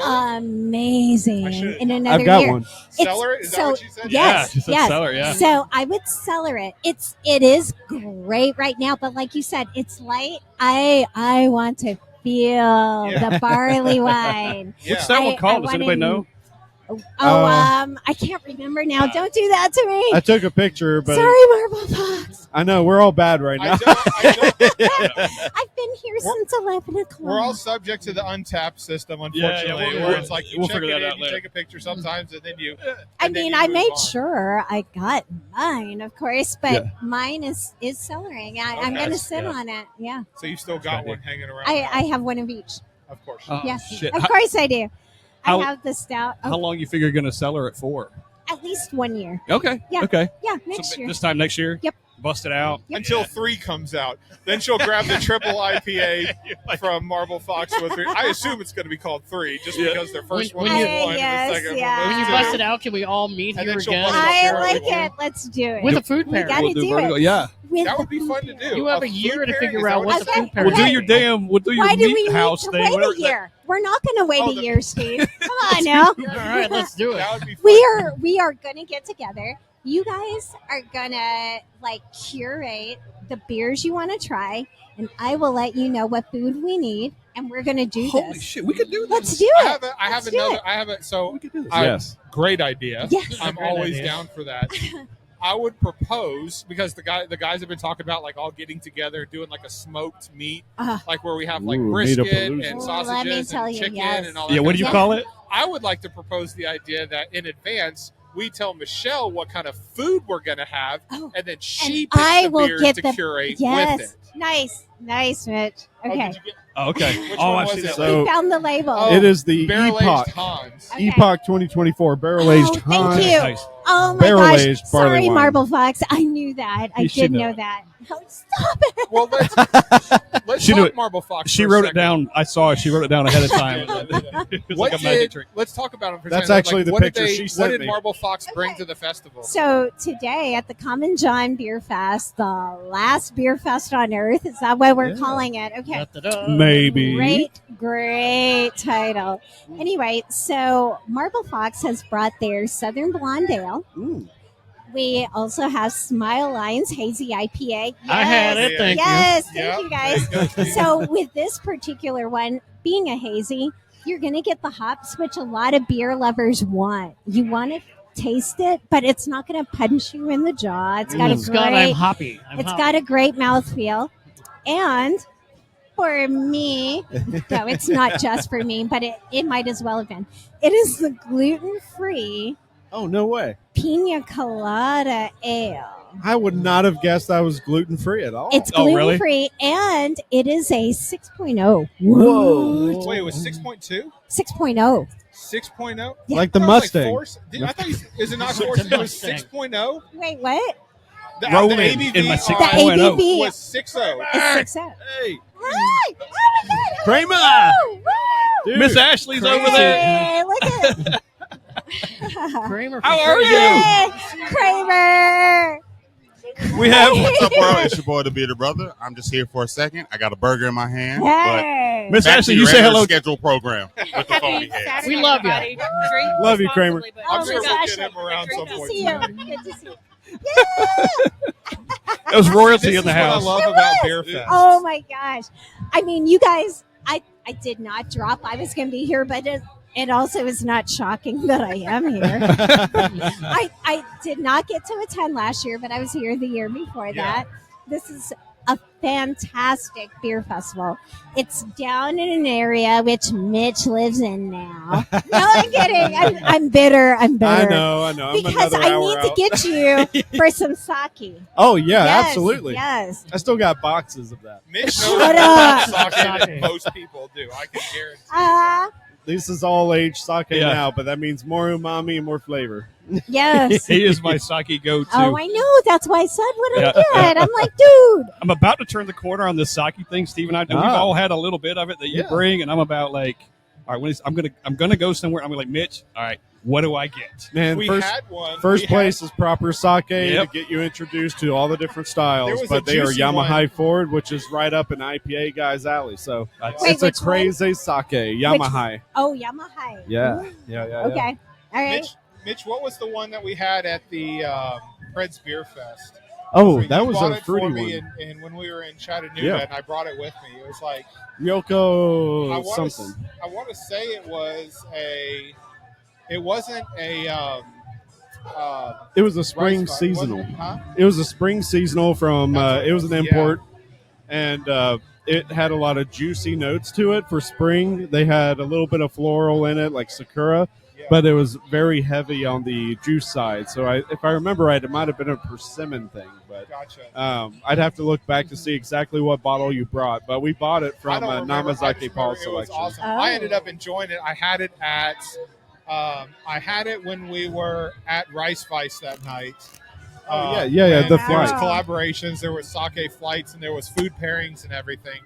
And I had that, and I remember that being like the best sake that I had that night, Steve. And then when I went to Chattanooga to see Mitch, and we went to this beer store it's a liquor store that's got a very good selection. They had a bottle of it, and Mitch purchased one for me. And I was like, I want to drink it now, but I want to hold on to it. And that's what we ended up bringing to the Fred's Beer Fest. Yeah. Yeah. What are you doing, Scott? Just get a little more. He did offer. He offered it. No, I was that's like, fine. no, It's just no, I feel no. like he was being a little. There's still some left. No, it's Drink good. it up. Well, Mitch is I'll let empty. Mitch have it, I was yeah. kind of Some more like coffee. just giving it I up. want to real quick talk about this pina colada fruited sour. Okay, yeah. From Marble It's- Fox. Yeah, No, before you start, So- no, You have an fine. admission. You have an admission to make, and I'm going to let you do it. Let me go You- on record. It's not being listed as a sour. It's a little proprietary information, so we're calling it Okay. our gluten-free pina colada ale. Okay. Yes. Yum. Yes. All right. Okay. My fault. You admitted something to me over there, and I'm going to let you run with it. I'm going to let you. I wanna say it on the I'm mic, going to though. let you tell the I don't tale. want to do that. You can edit I'm not- it. There's people Taxi listening cab here. confessions. It's something. Ooh. Rich, I'll- it's something we all know okay, anyway. fine. We already know what this is about. So Deep Rich thoughts by Rich. historically does not go for sours. Okay. Okay. But that being said, every fruited sour, every seltzer, and typically when it's been like gluten free too, just like if it's like the pina colada here from Marble Fox, like it doesn't taste like you're drinking a beer. Right. It feels like it's one of those you're on, like it's definitely hot outside, but you feel like you're on the beach somewhere or you're in the tropics and you're just relaxing, and that thing goes down so easy. So good. It's so drink. You would never know it's 6%. The That's consistency was really good. Just Yep. per you say, it wasn't thick at all like you might think it was. The ale is a really good description Yes. because Yeah. Right. it's thinner. Uh-huh. Michelle, It's what's the not- food pairing with that one? So that particular one, I do like more with some sweetness, something more towards the end, like a dessert, literally like a pineapple upside down cake. Oh. But here, wrap your heads around. There's two things. A croissant would be good, the butteriness along with that. But Yum. how about, let's go a little old school, guys. How would you feel about that with some pigs in a blanket? That in a saltiness. I So can the get that. saltiness of the hot dogs, the butteriness of the croissant around it, paired with kind of that sweetness, which isn't a little overly bearing. You would have to try it together. So that creaminess of the beer, kind of with that salty, questiony stuff of the hot dog that's in there. Yeah. It Sweet it and savory. blends perfect. I'm What telling about you. what about a pizza with some pineapple on it? Do you think that would work? Oh my god! Would that pair well with that? So Maybe first with of all, some ham. so I like the Put some idea of ham pepperoni because on there. again I'm hanging on to that salty meat Yeah. Yeah. with the pineapple. It's sweet. If you pair it too much with something sweet, it's going to bring out the sweet. But the saltiness will kind of mellow out any sweetness. Hell I'm gonna yeah. put Michelle on text blast whenever I drink a beer. Do like it. what foods pair? So like an oatmeal stout. I'm going. What breakfast cereal in the morning goes well with an oatmeal stout? We'll be at a restaurant. I guess Steve, you can order. He goes. I'm waiting for Michelle's Hang text on, back. I'm waiting for Michelle. I gotta find out Oh what I my should gosh. order. I'm not sure what to get. That's right. I'm drinking this And stout beer. I'm like, what should I order now? I do Isn't feel that I hella should bring dope? up Look at that. these How- pancakes. Whoa. Oh, hey. So these pancakes are fantastic. They're awesome. I love this. I know. This is literally going to go with almost anything at the fest. Yeah. Almost anything. So if you've Yeah. got a logo, I'm going to have to give them the yeast infection one too. I've got to. So They're good. going to be like, Let nah. me try not to drop it this time. They're like, nah, we're not doing that one. I'm going to give them a nice hefty tip before we You're do gonna give them one of those. Yeah, a tip, but Is that another I brewery? love the idea. We just gave her a sticker. That's so And Oh, they get- no, she like brought it they were back. making it on the camera. no, they brought right it there. back. Oh. I was my like, God. you can see it being I know. made, like in real That- I time. know, Yeah, that you is didn't so see cool. that, did you? No, Yeah, you I can have see it not in real seen it. time as it's being made. Shut Really? up. You must have some kind of logo, right? Who, me? Yes, you wear a No, lot of we've hats. talked about this. I know, We've you wear talked a lot about of this. hats. I need one. You need a logo. I need a logo. You need a sticker. I You am need the some kind of- ambassador to everything. extraordinaire. Like a I'm super everywhere. M. Like a I am- super M. Oh, Shell I needs her like own it. logo. Yeah. I like it. Oh, I'm good. I'm good, guys. I still have to go back and pour. She's pouring today. Oh, yeah, I yeah. am. I'm working. Look, if Ben hasn't done anything all day anyway. Sure he Yeah, is. he's- He's over there He working. admitted it. There's a lot of people helping out. I mean, come on. No, it's all. We can't occupy you all day. I know, and I do think it's been the 30 minutes. I kind of told Bruin with Oh, yeah, Marble Bruin. Fox. Oh, that it would be- yeah. Yeah, we don't just okay. Yeah. Ben's one thing, Bruin's another. Okay, all right. Yeah. Super excited that you That's stopped right. by. Yes. I'm so excited Thank you to be so on much. with both of you Oh, we guys at love the same time. Yeah. You know we Thank love you. Thank you. Oh, thank you guys so much for having me on. Shout out your socials while we're here. Just Okay, because. so for me, I'm on Instagram as brew_shell. That is my beer handle Instagram. I'm also capital C Shell, capital R Rumrell. That is kind of my personal running ambassadorship. I have a lot of other ambassadorships that are not just attached to your beer. And Heck yeah. yeah, This is why you can find her anywhere, I know. and you cannot hide from her. Yeah. Sorry, guys. And well, Because I'll find you. well, it may not be a handle. Food pairings are us. I think Oh, I like it. Let's do it. that's We the love next her. one. No, but for real, guys. raise our let's glasses do to it. Michelle, ladies and mine's gentlemen. empty. It Thanks for doesn't- stopping yes, by the show thank today. you, Yeah, guys. cheers, Appreciate Michelle. you. Brew Thanks, Shell. Thank you guys. for what you're doing in the beer community. Thank you Thank to you, guys. Brew Shell. Thank you to Marble Fox. Next time, soon. Cheers. All right. Okay. Prost. There we go.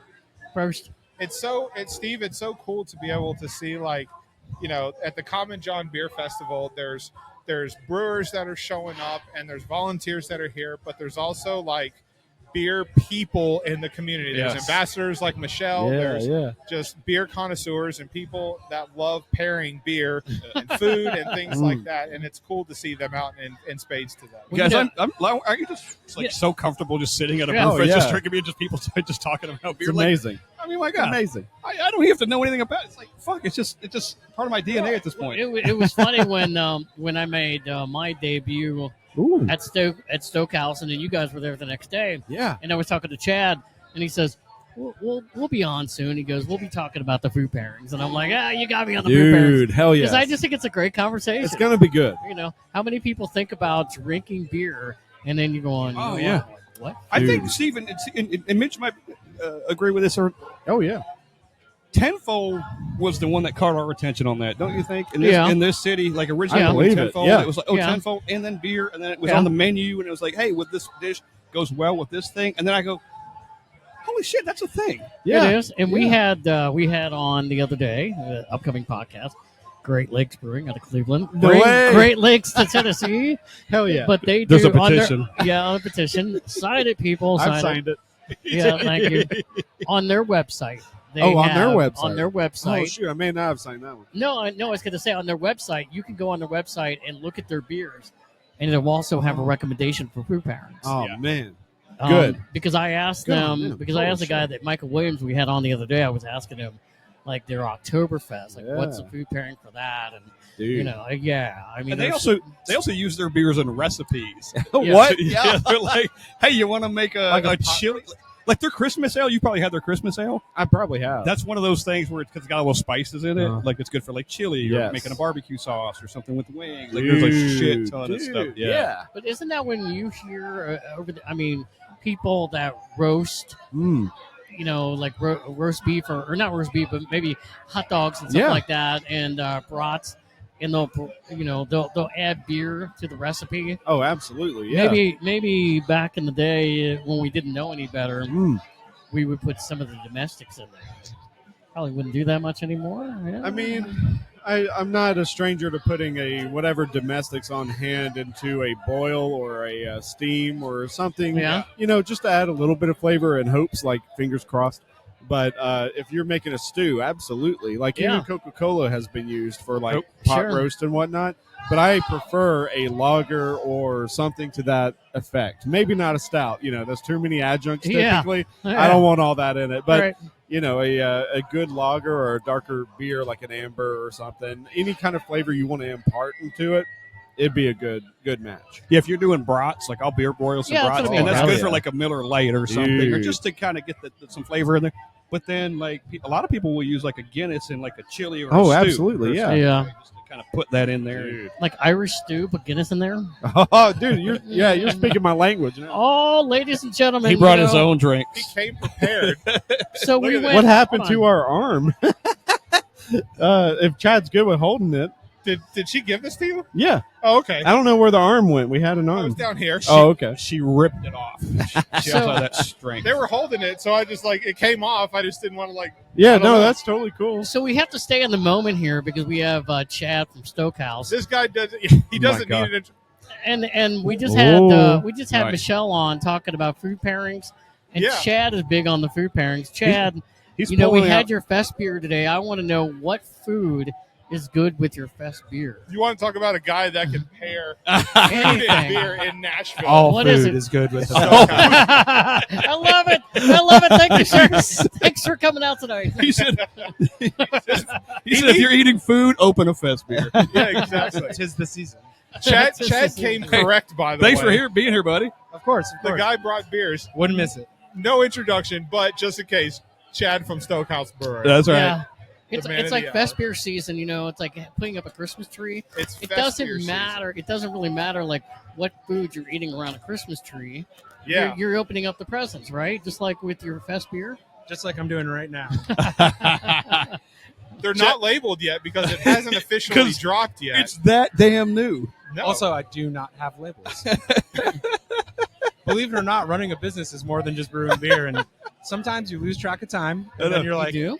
"Oh shit, I got to drop this next week," and I have not talked to my graphic designer. Last time I saw you, you were like, I gotta have to go home and like do laundry. Like real life gets in the way sometimes, huh? Yeah, no, there was one day where like I was like, this is the day I have to do it. I'm on the last pair of underwear, last pair of socks. And I was like, I'm leaving here at 4:30, and I was trying to walk out and said there was some sales guy in there, and he was like, "Oh, let me blah blah blah." And I was like, "Listen, dude, not right now. Like it's 4:30. I was like, "This is the first day in months. I'm getting out of here before 5. I gotta go. I gotta do my laundry. I gotta like vacuum the house. I have to do dishes." And he was like, well, can I?" I was like, just talk to my business partner. He's in the trailer. And then I just like took off. You just have to. Like, just life gets in the way. Yeah, dude. Yeah, and sometimes it's it just if I don't leave right when I need to, like I'm just never gonna leave. For sure. Yeah. Welcome to your first beer festival. Ever. Ever. Oh, and Ever. I've never been to one of these. Never Yeah. been to a beer festival. Also, Ever. thanks for your first podcast with either of us. Is this the first beer fest for Stokehouse? This is the first beer This fest. is the first beer Hey. fest for Stokehouse. Congratulations. I mean, we've been open for 5 weeks. There haven't really been a lot of options. Yeah. Come on, man. You've got more work to do. Let's go. I mean, what's wrong? I think you'd be one it every day in He's here. addition to multitasking as an owner now. Well, anybody who wants to invite us, I have people I will definitely send to your beer fest. You'll be well represented. But what? By the way, personally- before what personally brought you here today? Oh, I love this. I love a Common John Beer Fest. Like, it's always been one of my favorite festivals. These guys put on a really good fest. We love these guys. Always have. The crew here is really, really great. The beers here are good. The environment down here is nice. It's like, you get a little weekend away. it's a little bit of work, but it's also one of the best run beer festivals, and all the homies come out. It's kind of like East Nashville Beer Fest, or like what Winter Warmer used to be. Oh, where yeah, like yeah. all the people that usually don't come out to festivals, all the brewer friends and stuff, like they're like, no, I want to go to this one. So you get to see a lot of people you don't always get to see. Fuck yeah. Totally. Before you came on, Parker was here from Fait La Force, and we were raving about your food. Oh yeah. Tell me more. Yeah. So the How barbecue. great is Stokehouse again? Yes. Something about best barbecue in town. Something along. It'll be on the record. You have to listen. I say without with no hyperbole, and no bias. Like I think we are on track to be best brisket and ribs in town at the least. Brisket, ribs, fucking firecrackers. Like, you know what I'm talking about? Yeah, dude. The little like smoked like peppery. It's one of the best bar foods right saltine now. crackers or whatever they were. They're like they're smoked. They're no, they're not smoked. Or are they just but baked? They're just like oil and spiced and baked. They got a little bit of heat to them On saltine crackers. Yeah. And it's just like, it goes so well with beer. I took a picture of it. I'll show it to you guys afterwards. But like they're peppery, they're spicy, they're sweet, they're salty. They're and amazing. They're like baked and oily onto a saltine cracker, and then you just pop them. It's so good. You guys, so I only have 3 of these fest beers. So Oh, it's okay. We got one for each podcast, and then one for Daddy. Let's get it. I'm gonna spill beer everywhere. So let's talk about this one for a second. So your fest beer is coming out at the end of September. It's coming out next Saturday. Next Saturday. Yep. So yes, also the end of September. Okay. More specifically, 1 week from today. I did get a chance to sample this. I think we all. Did we all sample this when we first got here this morning? Yep. That's right. Yep. Beautiful beer. Oh, it looks good. It tastes great. The nose is awesome. This is not. It's not a Marzen, which is the style most people do. Yeah. That little bit, like kind of a little bit sweeter, a little bit darker, like amber lager. This is like more traditional fest beer, like very, just basically all base malts. It's Pilsner malt, Vienna malt, a little bit of Vienna malt, a little bit of Munich malt. Just a soft hand of some honey malt, just to give it like that little bit of melanoid character in the end. But it hits dry, very toasty, very bready, and just a little bit. You get a little bit of that melanoid character. It's really nice in the end. You were talking earlier about the timing of this thing. You coming out. You're not competing for shelf space, right? So you can kind of come out with this a little bit later, kind of how it should be. Yeah, I mean, in a lot of ways. Yeah. I mean, we have the benefit of we're not focused on distribution. We're not in grocery stores. We don't have to fight against when bigger craft breweries start releasing their fest beers earlier and earlier.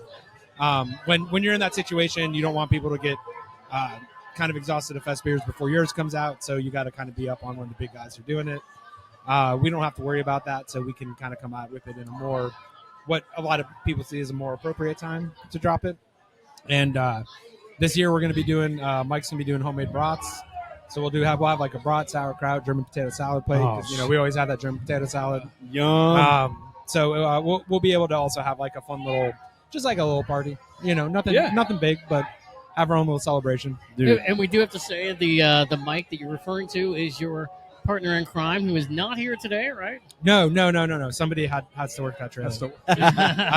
He chose the food life, and he's living the food life. To be fair, this is like one of the first days I haven't been in the brewery in 4 months. So it's probably a nice little relief. You're probably wondering kind of what's going on back there, but no. I feel good about it. I trust my crew. I trust the staff. Like I went at it pretty hard the last couple weeks. Caught up and ahead on things. So I got nothing to worry about. I can come here and hang out. And I told my girlfriend, I was like, if you want to come pour beer, this is literally the only weekend away we'll get in a long time. Do you feel, as the brewery has started, you feel like you just said you're ahead. You feel like you're on a good pace now. You're kind of. I don't have enough data to find out. Like, it's definitely like try to be ahead, but it just kind of spikes in production, and then it's like, okay, well, this week I'm doing paperwork, I'm doing business stuff, record keeping, like, had to do all tax filings for the first time this last week. So, that was always wearing all the hats. Yeah. Well, I mean, it's got to get done, Yeah. And with the way the food program is right now, like Mike doesn't have a lot of spare time to do that. So, and there's a lot of other things around the place that he does that I don't do or don't have time to do. So it's just that balance. I'm more numbers focused anyway. So it comes a little bit more natural to me. And for me, it's more like putting a puzzle together than it is like a big headache of something to do. So I'm fine with that. You know. He was talking when I was there last time for lunch. I was just kind of talking to him through the window, and it was the same kind of thing. Getting the data, like, I don't know, do I make too much? Do I make, is there enough? That kind of thing. So trying to find that balance. What day's better for this thing than that thing? Yep. So it's you haven't been doing it long enough to get all that data together. Yeah, exactly. And we're a new spot. We haven't even started marketing. Like, we got kind of in at the end of like one of the busier seasons in beer and stuff. So we'll see. It usually takes about a year or so to get any kind of like usable trends and stuff like that you can work with. But we're doing a pretty good job on keeping up on production, not over or underdoing food. Although like we do run out of brisket really fast on Saturdays and Sundays. But not to put words in your mouth, but do you feel like you've hit the ground running? I think we have. I think we hit the ground running. We came out swinging pretty hard, I'd say. I'm really, really proud of the quality of everything we came out with, from the beer to the food to the front of house program our taproom manager put together. Like, the service is excellent. Our staff is really knowledgeable. I make a sparkling soda water, and he turned that into a whole like handmade sodas program. So it's basically like handmade Italian sodas. And there's some really fun ones in there. And that's how we do a sparkling lemonade. So we can do a shandy all the time. Like he really has been a key, like hiring a taproom manager was a smart move. And we were really, really lucky to get Jason on our side. So yep. He's done a great job. Awesome. Obviously you've had the food in the place. What's your favorite thing that Mike's making right now? I was there one day for lunch and he was smoking bologna, and I hadn't had that yet because it was going to come out later in the day. What's your favorite thing on the menu now? So I do like, I'm not a big bologna fan. Never really have been, but I do like the smoked bologna sandwich. The brisket, obviously that's his baby. And it's really good. It's only on Saturdays and Sundays. So like usually on one of those days I'll go up and be like, hey, you got any brisket scraps? Like anything you're not going to sell, like just give them to me. I'll take them. But really, for my money, like the ribs, I think are the best thing on the menu. His Memphis style ribs are just out of control. Dude. Yeah, a half rack of those is going to do you good for probably a couple meals. You're not kidding. I went there for lunch. I was like, I can't eat all this. I literally took ribs to go. Yeah, I mean, they're the big pork spare ribs. So they're not those little dinky, like they got a lot of meat on them, and that meat comes right off. Yeah. If you start at one end, Rich, and they get bigger. Yeah. You're like, God damn, I got 3 left. We've talked, we had Parker on earlier and asked the same question. Like, what does this sort of beer festival mean for you personally and being with your contemporaries here? Well, I mean, part of it is like, like supporting Common John. Like, I'd do anything for these guys. So if they ask me to come down here and do a beer festival, I'll do it. And if they tell me they'll pay for a hotel room, I'm definitely doing it. Hell yeah.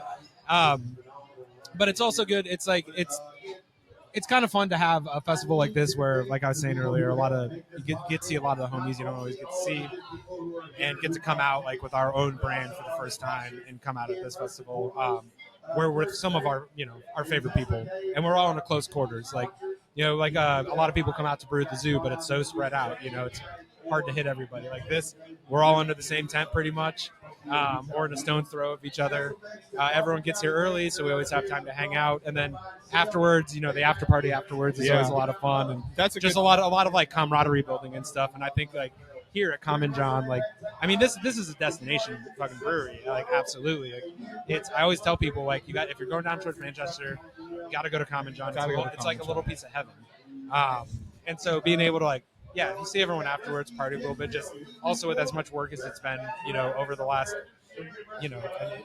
time doesn't even exist right now, but over the last, forever, it is nice to, let loose a little bit, but be able to represent the brand and, get our name out there to some people.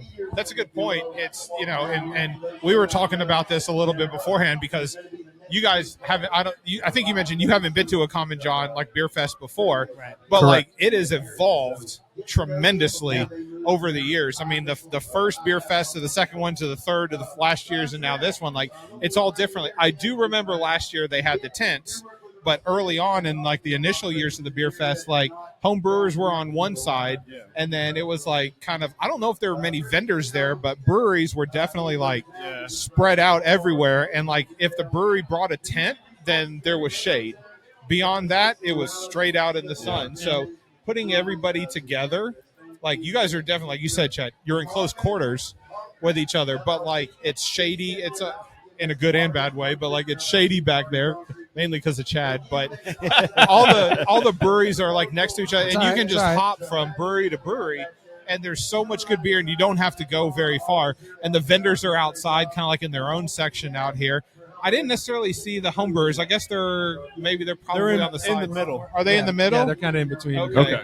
Gotcha. So I like the layout, but I think they still had to bring their own tents. Huh? I think they still had to bring their own tents. Yeah. No, but you're right. This is definitely Common John's a destination brewery in the area, just because like there's nothing else out here. Like there's no other breweries out. Common John's it, but they do such a damn good job at promoting not only just a business but a brewery itself. Like they make really good beer. This is where you want to be, and if you can make it to a beer fest, this is the one you want to go to during the year. Absolutely. It's a testament to Tom and John to be able to reach into Nashville per se, and like everybody in Nashville is here. You know what I mean? Like it's like everyone loves them. Everybody loves them. They're amazing. Yeah. From the first time I've ever was here, I was like, "Fuck, this place is awesome." Yeah, and then you meet any of the guys, you meet any of the people on their crew. From LeBron to Shelby to all the folks that work front of house, back of house, whatever. Like everyone who works here is always great. They're great people, and they're people that like I said, I'll support. I'll do whatever they ask me to. For the within limits, LeBron. So did we talk about what beers you brought today to the festival? We're drinking the unnamed beer, by the way. Oh, we're calling it Stokefest. Stokefest? Yeah, I love it's it. fucking That's awesome. It goes in the tradition of my very basic bitch names that I'm doing on everything. Who's going to be the first one to put that in on Tapped? Tomorrow, probably. I think Mitch is doing it right now. Go ahead and get that in there. Typing away. So we've got Stokefest. Is it 2 words or 1? Whatever. We're only it's whatever Mitch wants it to be. Yeah, I'm the first. It depends one. on I'm the commander. Yeah, once I put it on the menu, depends on how far I space the letters out. Just leading it out. How much beer Chad's had to drink that day depends on how many words Stokefest is. It could be 3. We don't know. Chad will see it tomorrow. He's like, "Fuck it's like how long can I be on this ladder?"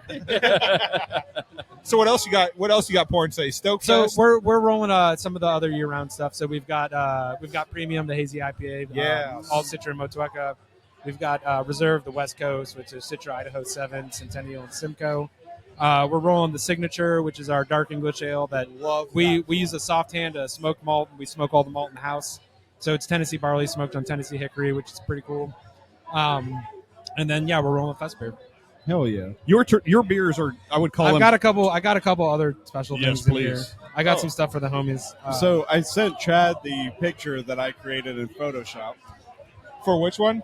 For the recording we did. Yeah. And I think that's what we're going to run with, right? Okay. Yeah, go for it. I shared with you guys. Although yes, you did. That ashtray got broke. No! I know. What? We had to go to traditional black ashtrays. Fuck, dude. Yeah. That was such a sick ashtray. Yeah, I know. The other day I saw I was like, something's different out here. I was like, oh, the big red lips are not sitting on that cooler unit. I loved it. And I was like, what happened? I was like, what happened to the lips? And someone was like, oh, they got knocked over and broken. It's like, oh, damn. Fuck. It was a great picture. I did see the picture. It was great. Awesome. Yeah, well, now it's forever etched into history. Yeah. I mean, those are the kind of things that are good. Things like that are just going to happen. Sure. You know, When is that episode coming out, by the way? So the plan is actually, so we're going to wait for this one. The plan is going to be next Thursday. So not this coming Thursday, but it'll be the following Thursday. Okay, that we're going to drop some. And we did verify that Chad's mic is working this morning. Yep. Beforehand. So if you look over there, there's nothing muted, and you can see green bars coming out of Chad's mic. How many tries did it take this time? Huh? How many tries did it take this time? 0. We're rolling We right learned. now. Whether or not we need it, this is what we're rolling with. Okay, so What do you got in front of you? I thought I grabbed an original as well, but apparently I grabbed the wrong thing. But I also have one of the classics. I love the classic. Classic is our pub beer. It's for people in the know, it's an ESB, but if you call it an ESB, people won't buy it in this market. Yeah. So As you're talking about this one's all for you guys to share. It's so good. Thank you. Talk is about your beers in general. Like, you are traditional style beers, right? Yeah, Everything I'm rooted very much in traditional styles. We like to have fun with some stuff as well, but I mean, classics are classics for a reason. ESB, Fuller's ESB was one of the beers that got me into beer. I've always loved brewing English beers, so like I have a very English heavy beer program. I love brewing lagers and I love drinking lagers and all kinds. So, and I like doing proper lagers lager properly. So, being so young, we don't have too stacked of a lager game right now, but it's building. We've got the Fest beer coming out next week. The original is our Tennessee lager, Tennessee barley, Tennessee corn, puff jasmine rice. Oh, hell I've got a Baltic porter going on right now. That's going to go into a 1792 bourbon barrel that I got from the liquor store next door. Or half of it's going to go into that. I just did a little. I got a little 3.5 barrel. So half of that's going to go into that barrel. The other half we'll release in the tap room as long as it's there. And then I plan on seeing how slow season. Like I'm pretty stocked up on year rounds. Going to see we're getting into a slower season, so I might have time to bust out.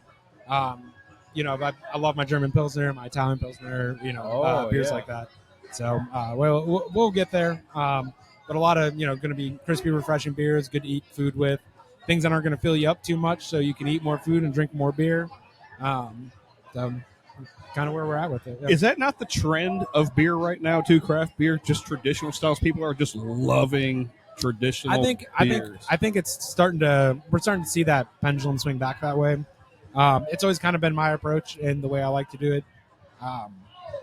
But there's always going to be booms and busts in certain things, and people are going to eventually get tired of certain things. Like, I don't remember if you guys remember in like the 2010s, the race for IBUs. Oh man! And then there's a point where everyone's like, "All right, goddamn it! Like, I don't want to feel like the enamel's coming off my teeth when I'm drinking this beer. I don't care how many IBUs it is; it just tastes like dirt now." Yeah, like, dude. Yeah. We see these things come and go, and there's certain trends that certain trends start because people innovate and they do it really, really well. Yeah. And people get really interested in this new thing or whatever. But I think we've been so far away from classic styles of beer and all these traditional, just easy beers that people can recognize as beer kind of things that we're starting to see that pendulum swing back that way. I mean, you can't ignore the trends, but as a guy that likes traditional beers, as you talked about, where do you find that balance for yourself? You got I don't ignore the trends, and there's there's a lot of beers that are a lot of these styles that are good or appropriate for me. And let's say like a pastry stout as a dessert, I think is a very appropriate thing. Fruited sours, when they're done for me, I like subtlety and I like soft hands on things, but the whole fruited kettle sour trend. I think one, it's brought a lot of people into beer that wouldn't normally be into beer, but two, some people are doing it really well and they're fun to do. They're not that. I mean, it takes they're a little bit more labor intensive, but people like them. And the point of a business is not to be right about anything; it's also to make money. But we can, I can do them well. I can do them in a style that it's okay, I would drink this and I think it's good, and other people will drink it and think it's good as well. I steer away from things like using a lot of lactose or anything like that. Just because I don't like big, heavy, brothy, sweet beers. And having the whole food program, you don't want people to get full on beer. You want to have enough of a balance between the food and the beer that they can enjoy both of them. Maybe a couple rounds of beer instead of one beer, I ate some barbecue, now I'm super full. I got to take the rest of this barbecue home, and I'm done. So for our business model, it also just makes a lot more sense to go very traditional with it. Talk about the support of each other in this city. We saw you, we talked about this earlier, as a matter of fact, at Crazy Gnome's grand opening. Oh, yeah. You were over there with Race It. And then you had one fairly recently, and we were there. Full circle. And everybody was there, too. Talk about it, how great of a feeling. Everybody's kind of lifting each other up, right? You're all supporting each other. It's a great thing to see. Yeah, I know, absolutely. It's a very collaborative environment around here. Everyone supports each other. We all get excited for each other. We want to see everyone succeed. For me and Mike, we've both been in the industry for a long, long time, over a decade each. And honestly, most of our friends are industry people. So it was not a surprise to me that our soft open, when we were looking at who we're going to invite, we're like, well, we just need to do a couple days that are industry specific soft open. Cause it doesn't, when we invite the friends and family that aren't in industry, it's going to be a lot less people. Two, if they come on the industry days, then we're going to get no time to talk to them. So we have a lot of connections. We have a lot of friends in it. Mike's wife works in distribution as well. So, that adds a whole nother level to the network that we have going on. I've spent a lot of time. One thing I was really big on when I started in the industry when I was working at Black Abbey was like going around, getting to know other brewers, other breweries. I'm big on like that whole diplomatic thing and like, you know, making those kind of connections. And I've been doing it for a long time. I mean, I'm on the Brewers Guild board now. Yep. So that also allows me to make more connections across the state, which has been really cool. But yeah, I mean, brewers, you guys know brewers, like we're a pretty jovial bunch for the most part. Yeah. And we all like to have fun and we like to see what everyone's doing. And we all have stuff that we can learn from each other. Like if you guys go visit the East Nashville, table over in the tent over there, like one of the guys pouring, Seth, he's been like a wealth of knowledge for me since ever since the days that he was working at Smith & Lentz. I remember I would go there because I was pretty early on in my brewing career then, and I would go over there and drink some beers with Seth and I would just be like get a couple beers in it, and he's just gonna start talking about technique, and you just start taking notes, and then you apply it, and so I mean some of the things I've learned from him are techniques and some I'm still applying to beer today. Well, and you talked about the Brewers Guild. We just had Eric Latham. Oh, what a great guy! What a great dude! For the second time. What a hell of a dude! Johnson City Brewing. In fact, awesome. I was there. I went about a month ago. I was over in that area, doing some stuff, and I stopped in his brewery. I spent the night in Johnson City, almost specifically because we had him on, and I wanted to, go in there. I didn't get to meet him personally, but he was like, he knew I was there, and gave us some beer. But it was great to go because I'm like, I don't know how many times I'm going to be in Johnson City, Tennessee. Yeah. But it was great to get their beer as well. And he talked about you. He talked about stopping in and seeing you guys. Yeah. And really happy that, as we all are, that you guys are doing what you're doing now. Over the last year or so, like Eric and I have actually carved out a pretty cool friendship. On top of professional relationship. Part of that is working in the guild together and just knowing how to get a hold of each other, and he's also just he used to be a journalist, so obviously he can talk to people, he can tell stories. Yeah. So he's an interesting person to kind of hang out with and talk to. He's very engaging in conversation and stuff like that. So it's easy to get to know him and very comfortable to let him get to know you kind of thing. So we've become pretty good friends, I think. And he's such a delightful fella. And I haven't made it out to Johnson City yet. Yeah. I very much want to, because I would love to go see. I mean, I've had the beers and they're great. He's a great guy. Yeah. I read one of the books he published once, and it was a pretty cool story, about him walking across half of the USA or something. Yeah. Whoa. It was, when he was a young buck. It's a very much of a coming of age story. But it was really cool. And I found out that he had written a book. I was like, where can I pick it up? That sounds cool. I'll read it. Yeah. And he's like, I don't think you can find it anywhere. And he found a copy somewhere and just gave it to me one day. Oh.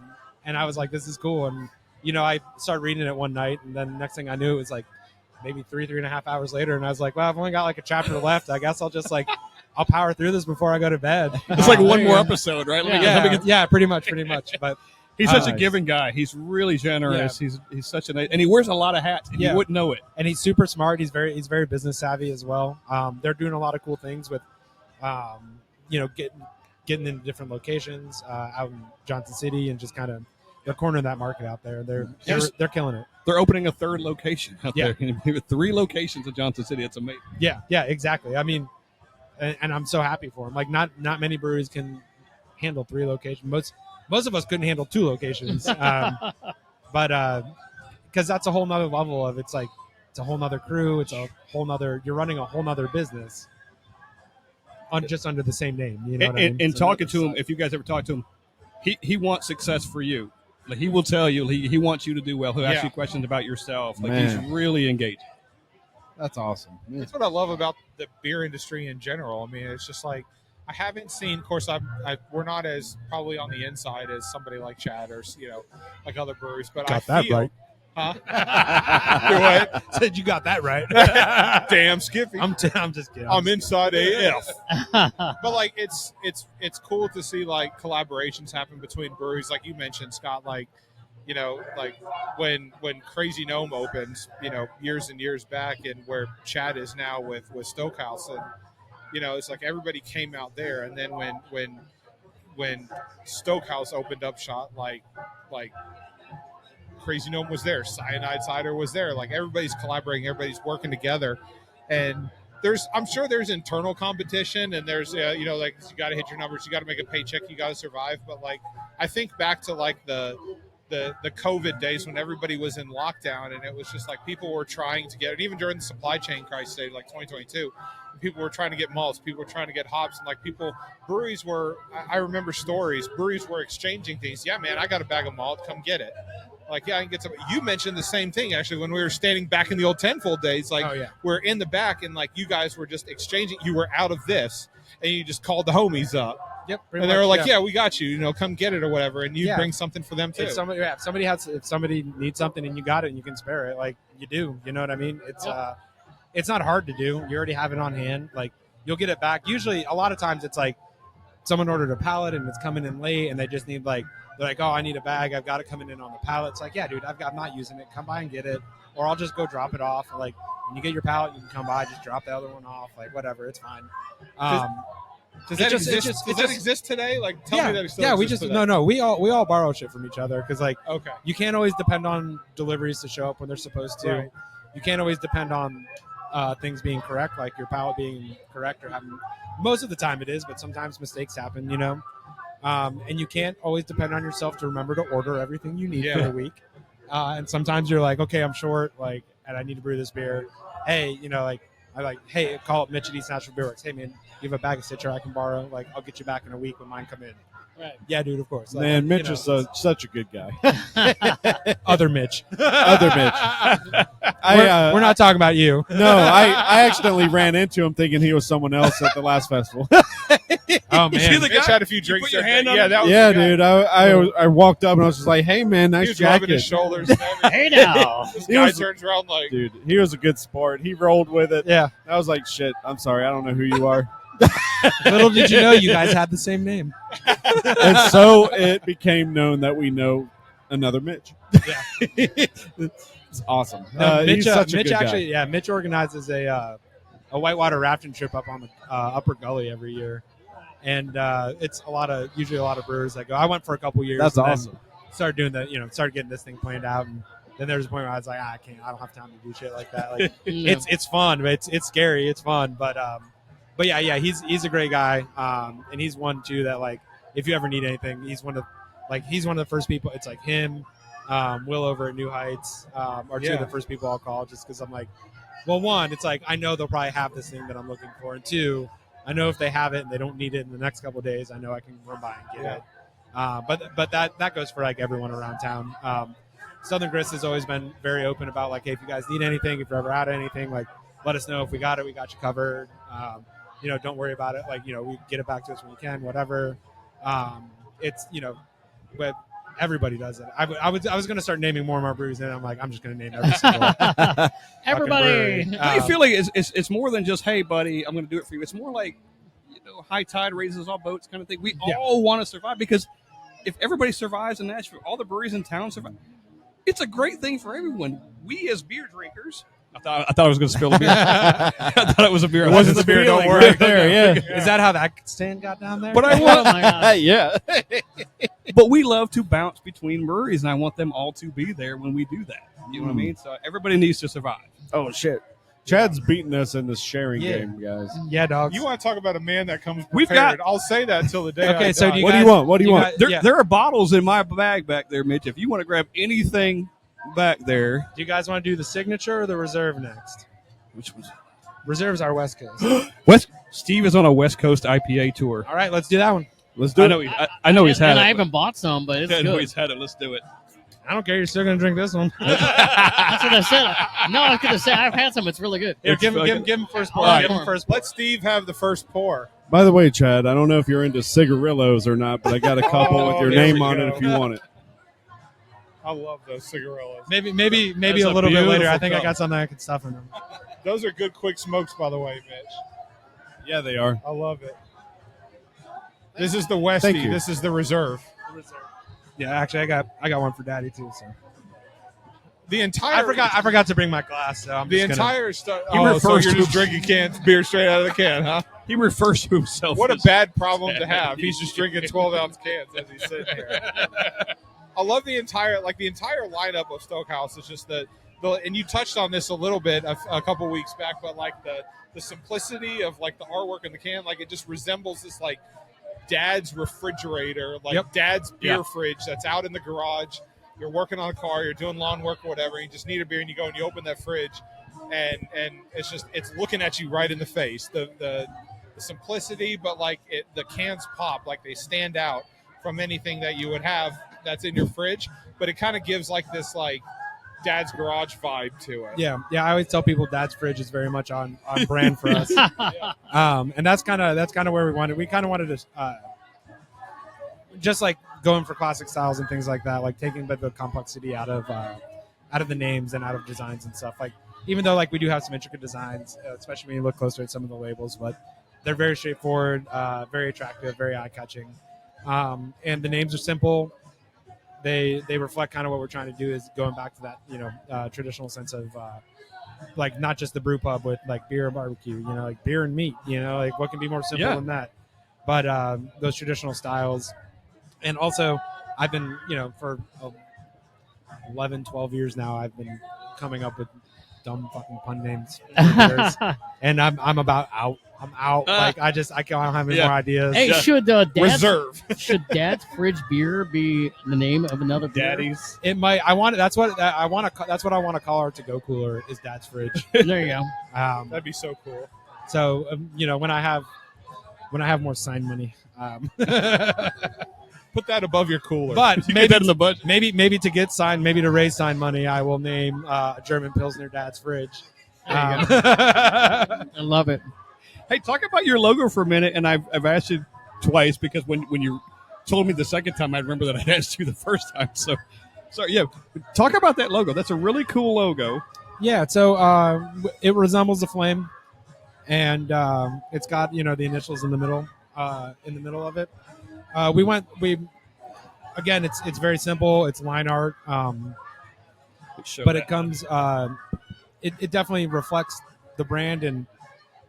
Just like stoking the fires of the pit, stoking the fires to, boil your wort, stoking the fires to malt grain. There's a lot of heat, a lot of fire used in everything we're doing. It ties in with the food thing, obviously. Yeah. And also from a graphic design standpoint, it's very easily reproducible. Yep. It looks good in color or black and white. It looks good on coasters. It looks good on shirts. Yeah. We're gonna actually try to get die cut coasters that are the exact instead of being circular. Yeah. Great. Yeah, we're gonna steal those. Yeah, I know. I would give them to you if you asked, but you do you. I'm gonna need the special coaster, please. I want the if they're cardboard, that's fine. Like the freebie coasters, but like if they had the marble ones or like the metallic, like the heavy ones that you can just put a can down, it just goes clink. Like that would be awesome. I would. What have is those. life like in your ivory tower with your marble coasters? So you're talking to a guy that spends all his money on baby formula these days and Tavours. That's true. I'm more like reminiscing of times past. And by the way, Chad, if you haven't yet, you need to get a Stokehouse pancake. Yeah. Oh, that'd be awesome. So right here, right next to us, they've got.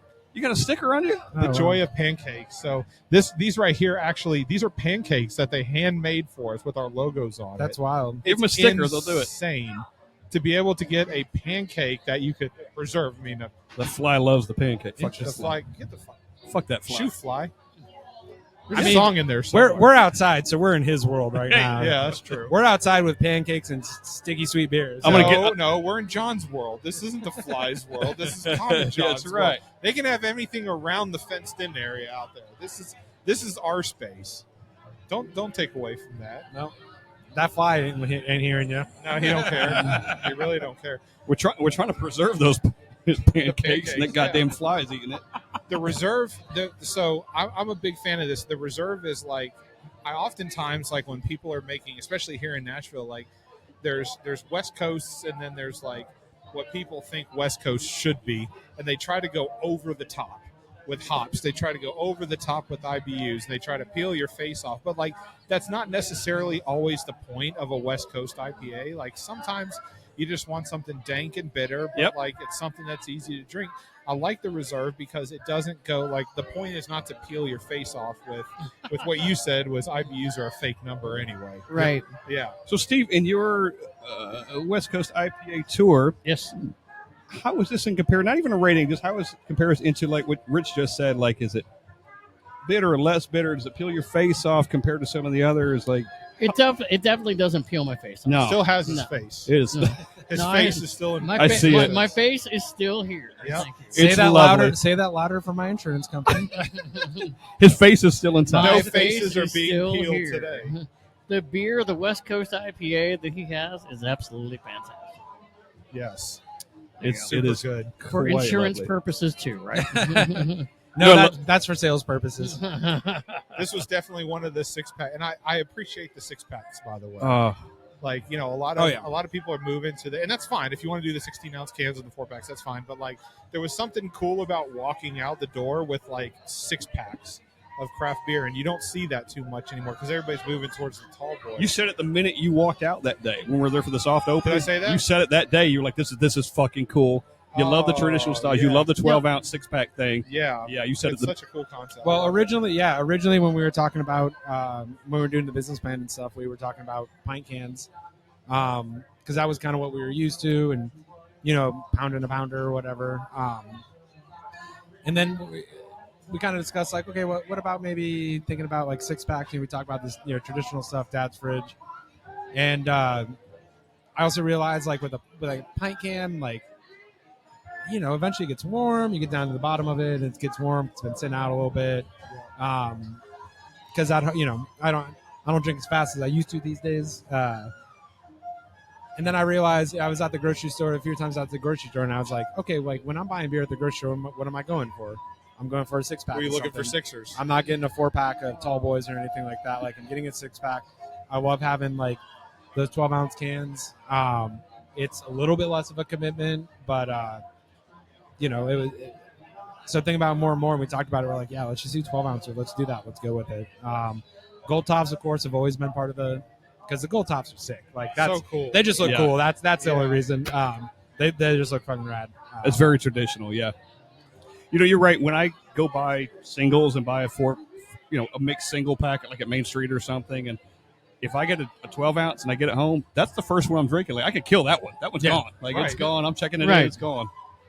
Well, and having 4-pack, like I don't mind getting 16-ounce cans, but I prefer to have those in singles because, like, I'll buy 4 packs of 16-ounce cans. That's fine, but like, there's something about like if I want to, it's the whole dad concept. Like, as a guy that just had 2 new girls, like I can appreciate the fact that I may not have time to sit down and have a 7 or an 8% 16-ounce can, but I can grab a 12-ounce and like I'll drink it as I go. Like the concept of being able to just grab something and drink it while I'm doing something. There's something psychology about a 16-ounce can that it forces me to sit down and just do nothing but enjoy it. And I don't have time to do that nowadays. So I will buy a 16-ounce can in singles. Yeah. So I can say, okay, this is something I'm going to share with Mitch, something I'm going to share with Scott or Steve or whatever. But like one of these, I prefer to have 6-packs because I'll drink one and I might drink 2. Super. And I don't have to sit down and commit time to it. Well, you're in luck. You're going to see a lot more of them coming out. A lot of retailers, especially big grocery stores, They and move stuff, into it? are putting pressure on distributors to put pressure on their breweries to come out with 12-ounce can. Really? 6-packs. More shelf space. You get more stuff on more shelf space than you do because you can stack 2 of them on top. You can have more shelves. That's a good point. There's a lot of breweries that I've talked to that are like, yeah, they're moving the 12-ounce cans because that's what the distributors are asking for, and the distributors are asking for it because your big grocery chains are asking for it. Yep. Yeah. Would you consider, you've seen these two, the stovepipes, the 19.2 ounces? Yep, I've seen those. Would you consider that at all? As in, No, it's I not don't. shelf space per se, but I don't think it's. I just don't think it's necessary. We picked our lane and we're going to kind of stay in it. For me, 19.2 ounces is a big commitment, and I don't think people realize. I mean, it's also just kind of an odd, size to do in package. It's a lot of beer, and then pricing that out. The way you'd have to price it out, the cost, how much it would cost, and when your consumer sees it and they see a 4-pack of that, and 4-packs, they're not going to be able to tell the difference between the 4-pack of that and 4-pack of 16-ounce cans when they're just like, casually browsing. But they are going to notice the price difference. You ever notice that 12 extra ounces of beer like adds up, You ever notice that 19.2 ounce can is a different part of the beer section? Like when you go to Kroger, like it's on the other side. It's not with the craft stuff. It's on the other side. I guess I haven't ever paid attention because, like, if I'm going into the grocery store to buy something, to Chad's point, if I'm in the grocery store, I'm looking for 12-ounce cans. So I guess I fit the profile of what distributors are asking for because I'm looking for 12-ounce cans inside a grocery store. If I'm going to a beer store, I'm looking for singles. Yeah. And I'm looking for 16-ounce cans. Yep. I don't ever remember looking for something in it. I'll see it and I go, damn, that's a lot of beer. And then I'll move on and look for the 16-ounce cans. I don't find myself gravitating towards the 19.2-ounce cans. I just don't. The one benefit of it is like you can buy a can for like $3. Yeah. Like if you want to get like, hey, 19.2 is going to do it for me. Yeah. And I can spend $3. How many places do you find that though? Kroger. I'm telling Yeah. Kroger has 19.2 ounce cans. Yes, but it's on the he's other buying side. steel reserves. He's like, yeah, these man, dudes we've all is been a there. steel We've all been reserve. there. Who is that? That's I went to college. I remember that. I was like, New sort of. Belgium. New Belgium. Voodoo does that, right? Yeah, it's New Belgium with the Voodoo Ranger has 19.2s all day long at Kroger, but it's on the other side of the aisle. Hey, you know what? I'll take Stokehouse.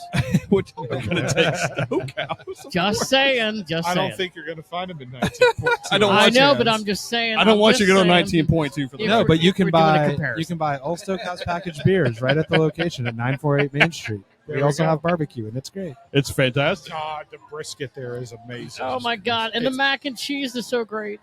Hey, what beer's open that I don't? I have think in my glass? we killed the reserve. Okay, well, let's open this signature. We finished the classic. We This killed is the the reserve. one. The signature is the one where we smoked the malt that goes in the smoke malt that's in there. So Look at Riverbend that. Malting Company has a Tennessee specific grain that they do. So it's all Tennessee barley. So we buy that from them. So we take the Tennessee malted barley, we smoke it on Tennessee hickory on our offset smoker. I say we, I really mean Mike because he does it. Like this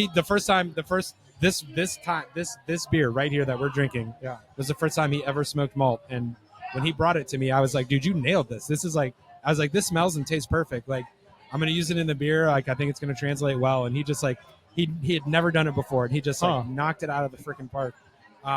You got some? I'm still working on a reserve here.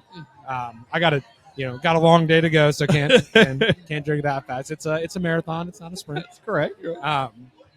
But yeah, so he knocked it out of the park on that, and so he's already got a good system down for how he cold smokes them all. And it's a cool thing that we can do now because any kind of beer, any kind of Roush beer, or anything we want to smoke in, we know how we're going to do it. Or if we're going to do a collab with another brewery, it'd be a fun way to do a collab. Be like, all right, well, let's make a smoked version of something. We'll smoke all the malt, and we'll bring that to the collab. Oh, so cool. So something somebody else can't do. Yeah. Well, I mean, yeah, they can, or they won't, or they don't have time. Yeah. I mean, not that Mike has a lot of time, but he makes the time to. Because the cold smoking of this doesn't really take that long. But he does have to get the fire going, get it down, because we got to get the temperature down to I think it's like 120, 130 degrees. Cold smoking. Yeah. Signature was my first Stokehouse brew, by the way. Yeah. Like when he showed up that night, I was going through the list. By the way, It is my signature recipe. Reasonable, like super easy going prices, by the way. When I showed up there, I was like, there's no way I can get a pint of this for that price. But like, I'm going down the list. I'm like, I want the hazy. I want the Westie. Yeah. I was like, and I want the ESB. And I go, what is this one? Like the signature, it's I think on the board up you listed as a dark ale. Yep. And I go, I want something like that. You happen to be nearby. And you were like, yeah, we smoked the malts right over there. He goes, that's the smoker. He goes, that went into this beer. And I go, that's the one I want first. I took that one. It was my very first beer. And like, I almost, Ever? I've had a couple in my lifetime. I almost, and I'm glad I didn't, but I almost like went back and ordered another one of those. But I wouldn't have been able to experience the rest of them because you still got to drive home and all that kind of stuff. But like, it was so good. The Dark English Ale was so good. I almost just went back and just wanted to drink on that all night. It wasn't too hot. It wasn't too muggy and stuff like that outside. It's just for the space, it worked. But even though it's 90 degrees outside today, this beer still drinks good. It's fantastic. Yeah. It is good. It sits light. It's not too heavy. It's a very light bodied dark beer. That's right. There's a little bit of kind of caramely character in it. A little bit of that smoke, a little bit of biscuitiness, but mostly it's just like it's there to basically pair well with brisket. It's also legitimately it does. It's legitimately No shit. This beer has always been what I've called my signature recipe to people. When I was homebrewing, it was one that I did over and over again until I got it right, exactly where I wanted it to. I've brewed some kind of variation of it at every brewery I've been at. And this one, the only way it's really changed around this time is that we're smoking the malt ourselves, so we're doing that hickory smoke. Can we give a shout out good. to Mike? Yeah, We've mentioned his name a couple Shout times. out to Mike. Not just for this beer, for what he's doing. You guys are fucking That's killing what I it. said earlier. The mic that we You were and talking Mike, about. oh, God. Mike, you're killing it, buddy. Yeah, Mikey Morbitzer. I know you're slammed on the trucker right now because it's 3:00 on brisket day. Yeah.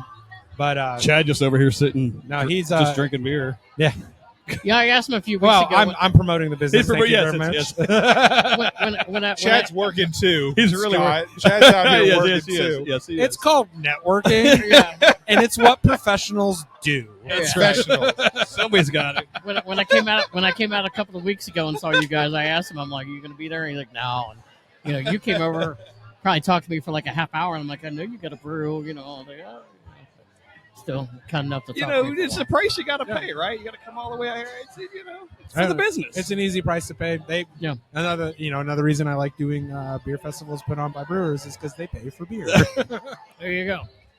So is that how this one works? Because there's other breweries where, like, I think with the Preds Beer Fest, the breweries are donating the beer. Right, but I think in some of them, other beer fests, they're paying for the kegs. Like Preds Fest and Brew at the Zoo are both. Those are both donations. But the proceeds for Preds Fest go to the Preds Foundation, which is a really cool foundation. Okay. And the proceeds that Brew at the Zoo go to the zoo. So you guys don't mind we doing also that like. as brewery. Yeah, Nashville has a really dope zoo. Uh-huh. So those are two that I don't mind doing a donation for. Right. You do get a lot of people that are like, "Oh, we're basically having this party, or we're throwing a festival that we're going to make a shit ton of money on," and like, well, we're looking for donations, and it'll promote your brand. And it's like, no, I'm not doing that. Like, I'm not going to make you a bunch of money just to, not get any return on it whatsoever, because people like to overstate how much, you being at whatever festival they're doing or whatever celebration they're doing is going to benefit you. But I've been in this game long enough to know, like, if it's for a good cause and a cause that I like, that we would love to support, then I'll absolutely do it 100%. But if it's just some jackass trying to make extra money, I'm not really like into doing like it's not just the money, but it's also my time. It's my time. It's like opportunity cost. It's like whoever comes to help me pour beer, it's their time too. It's time to package beer. It's time to set up for it. It's not just, you don't just show up. Like, you got to prep for all this stuff. So, in a lot of ways, it just is not a lot of donation based festivals, and good. The people that put on the best festivals are not the people doing that stuff. They're the ones that are like, if they're asking for a donation, it's for like a really legitimate good cause. Otherwise, they're saying, send us an invoice beforehand. Here's what the budget is. Blah blah blah. They're putting their money where their mouth is, basically. Well, yeah, I mean, yeah, and you gotta like, beer do cost. And, yeah, and like people that put on the good festivals know that beer do cost. And, so there's a lot of, there's not as much like you're always gonna get requests. Like, anytime you open a business, you're gonna get requests from people for free things. They're like, oh. And I swear to God, they're all writing these emails with AI because they're all exactly the fucking same. Like, oh, I'm so excited. I was so excited to hear about your business opening. I'm really into barbecue and beer. Anyway. We hope this email finds you well. Yeah. That's a big one. So like, so if I can read 3 lines and know that like ChatGPT wrote your fucking spam email, then like, I'm going to ignore you no matter how many times you send me that email. That's funny. And if you send it to me 2 or 3 times, I'm just going to like report you as spam and then be on. You're also like, fucking ask me why you're at the brewery drinking my beer. Yeah. Eat my food. Come here and buy some shit and then tell me. Like, yeah. That's the thing. Yeah. There's a difference between that, because we get a lot of salespeople that come by too. And like, there's a difference between salespeople that come in and take up your time. There's a difference between salespeople that like will buy stuff and take up your time. Yeah. Yeah. Yeah, we want to be consumers at the same time. Hey, we really do kind of like us. We appreciate you and you coming on. But we're going to drink your shit anyway. Yeah. We're going to do it anyway and have your stuff. I am kind of forcing y'all to right now. I did bring a whole mini cooler. I mean, I had a plan for other things, but since you kept busting them out. Yeah, dog. I told you I come correct. This is amazing. He walked up with his own cooler, which is amazing. He's really treated us well. You always honestly, it is. It was also like we had an overflow cooler because I couldn't fit all the beer. Like I thought my cooler I could fit, all the beer I brought in it with ice, and that wasn't true. So we had a little bit of an overflow cooler, but I also always bring stuff for I always have I call it I have a cellar for the homies. At every festival, just some other stuff that may not be on the menu or something special that we're not necessarily pouring here or something that we're running low on. But I'm like earlier there was a woman at our table, and she was talking about there's I forget their name. It's a newer brewery in Chattanooga, and she was like they do really great beer, and they're doing all these traditional styles. They're doing all these older styles, and I was like, well, that's how we're kind of rooted in tradition, we were all talking earlier. And she's like, that's what I want. That's what I love. And that's what I like, in beer and about beer. And I was like, okay. I was like, hold on a second. I was like, and I didn't even say pub beer. I was like, do you like ESB? She's like, ESB is one of my favorite. I was like, all right, hold on. I got something for you. I've got a secret stash over here. Hold on a second. And so I was, usually it's for the homies or people that I know that are will appreciate this particular style of beer or whatever. Not a lot of people. You get a lot of oh, give me the IPA or give me the lightest thing you got or whatever it is. But people, when they're like, oh, yeah, I really love a traditional beer, I'm like, okay, I got a stash. Hold on a second. There's not too many people that go, an ESB would be great right now. Yeah, that exactly. means you're in the industry enough to know what you like, and you can appreciate a good style of you beer. understand beer enough to know that ESB, the word bitter in the UK, does not translate to hoppy. Bitters just means beer out there, basically. And they typically are lower ABVs, right? Yep, lower ABVs, super poundable. I love them. So it's so much flavor. Yeah. How you get that much flavor out of a beer with Mitch the low loves ABV? a good ESB. Yeah? Mitch loves ESBs. He's an ESB guy? What? We want to do something, Chad. So it just kind of an appreciation and thank you for coming out. Oh my God, you came prepared, definitely for sure. But so we've got a couple of beers that we brought with us today. But one of the ones we were kind of saving was when we knew you were going to get on. So this is a big boy. Sick. But this is a new Image and Lyric Brewing collaboration that we got online and got shipped to us. So it's 15.7%. Tavours? This is a Tavour beer. So it's not something that you can get locally, but New Image Brewing did something with Lyric Brewing Company. It's called The Study of Dying. It's a barrel-aged stout. Like I said, it's sitting around 16%.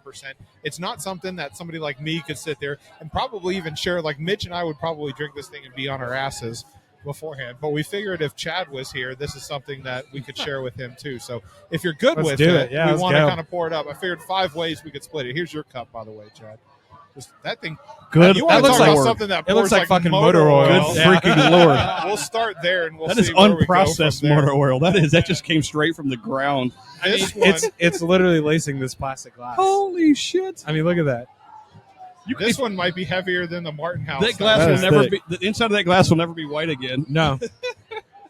Holy shit! And we're it smells amazing. halfway through it, so we got plenty. Mitch, you should walk around with that bottle later. Sheesh. It's super dark chocolate on the nose. Yeah. All right, give us a little description. So I'm not gonna sit here and act like I know everything about this, but barrel aged stout aged in Heaven Hill rye bourbon barrels. There you go. Meant to be savored, not rushed, an ode to endings and the complexity that they leave behind, which is kind of cool. But the thing that caught me about this one when I was going through the description was definitely the Heaven Hill barrel age process. That's something pretty cool. You don't see that a lot because it's not cheap to do something like that. But when you specifically request a bourbon like that, that's how you know that somebody knows exactly what they're talking about. So something like this is pretty special. So I guess you're right. Cheers to some motor oil. Cheers, gentlemen. guys. Yeah. Holy shit. No, it smells great. It's going to be delicious. So. Get it done. Cheers to all of you. This fly wants the beer. Get away. Steve, hold it. I want a picture of you just holding, Oh just my holding, just holding the beer. God damn the it. mouthfeel on that is like marshmallow. Holy, it sticks It's behind you. Yeah, it's like when you let a marshmallow dissolve in your mouth. Look at that! Like that's what just the mouthfeel stays on that the is glass. like. Yeah, but look at this plastic glass. Like it's just. Whoa! Let me see that. It just absolutely coated the See, inside of that's that got whole some thing. inside of that Disintegrate glass. the cup.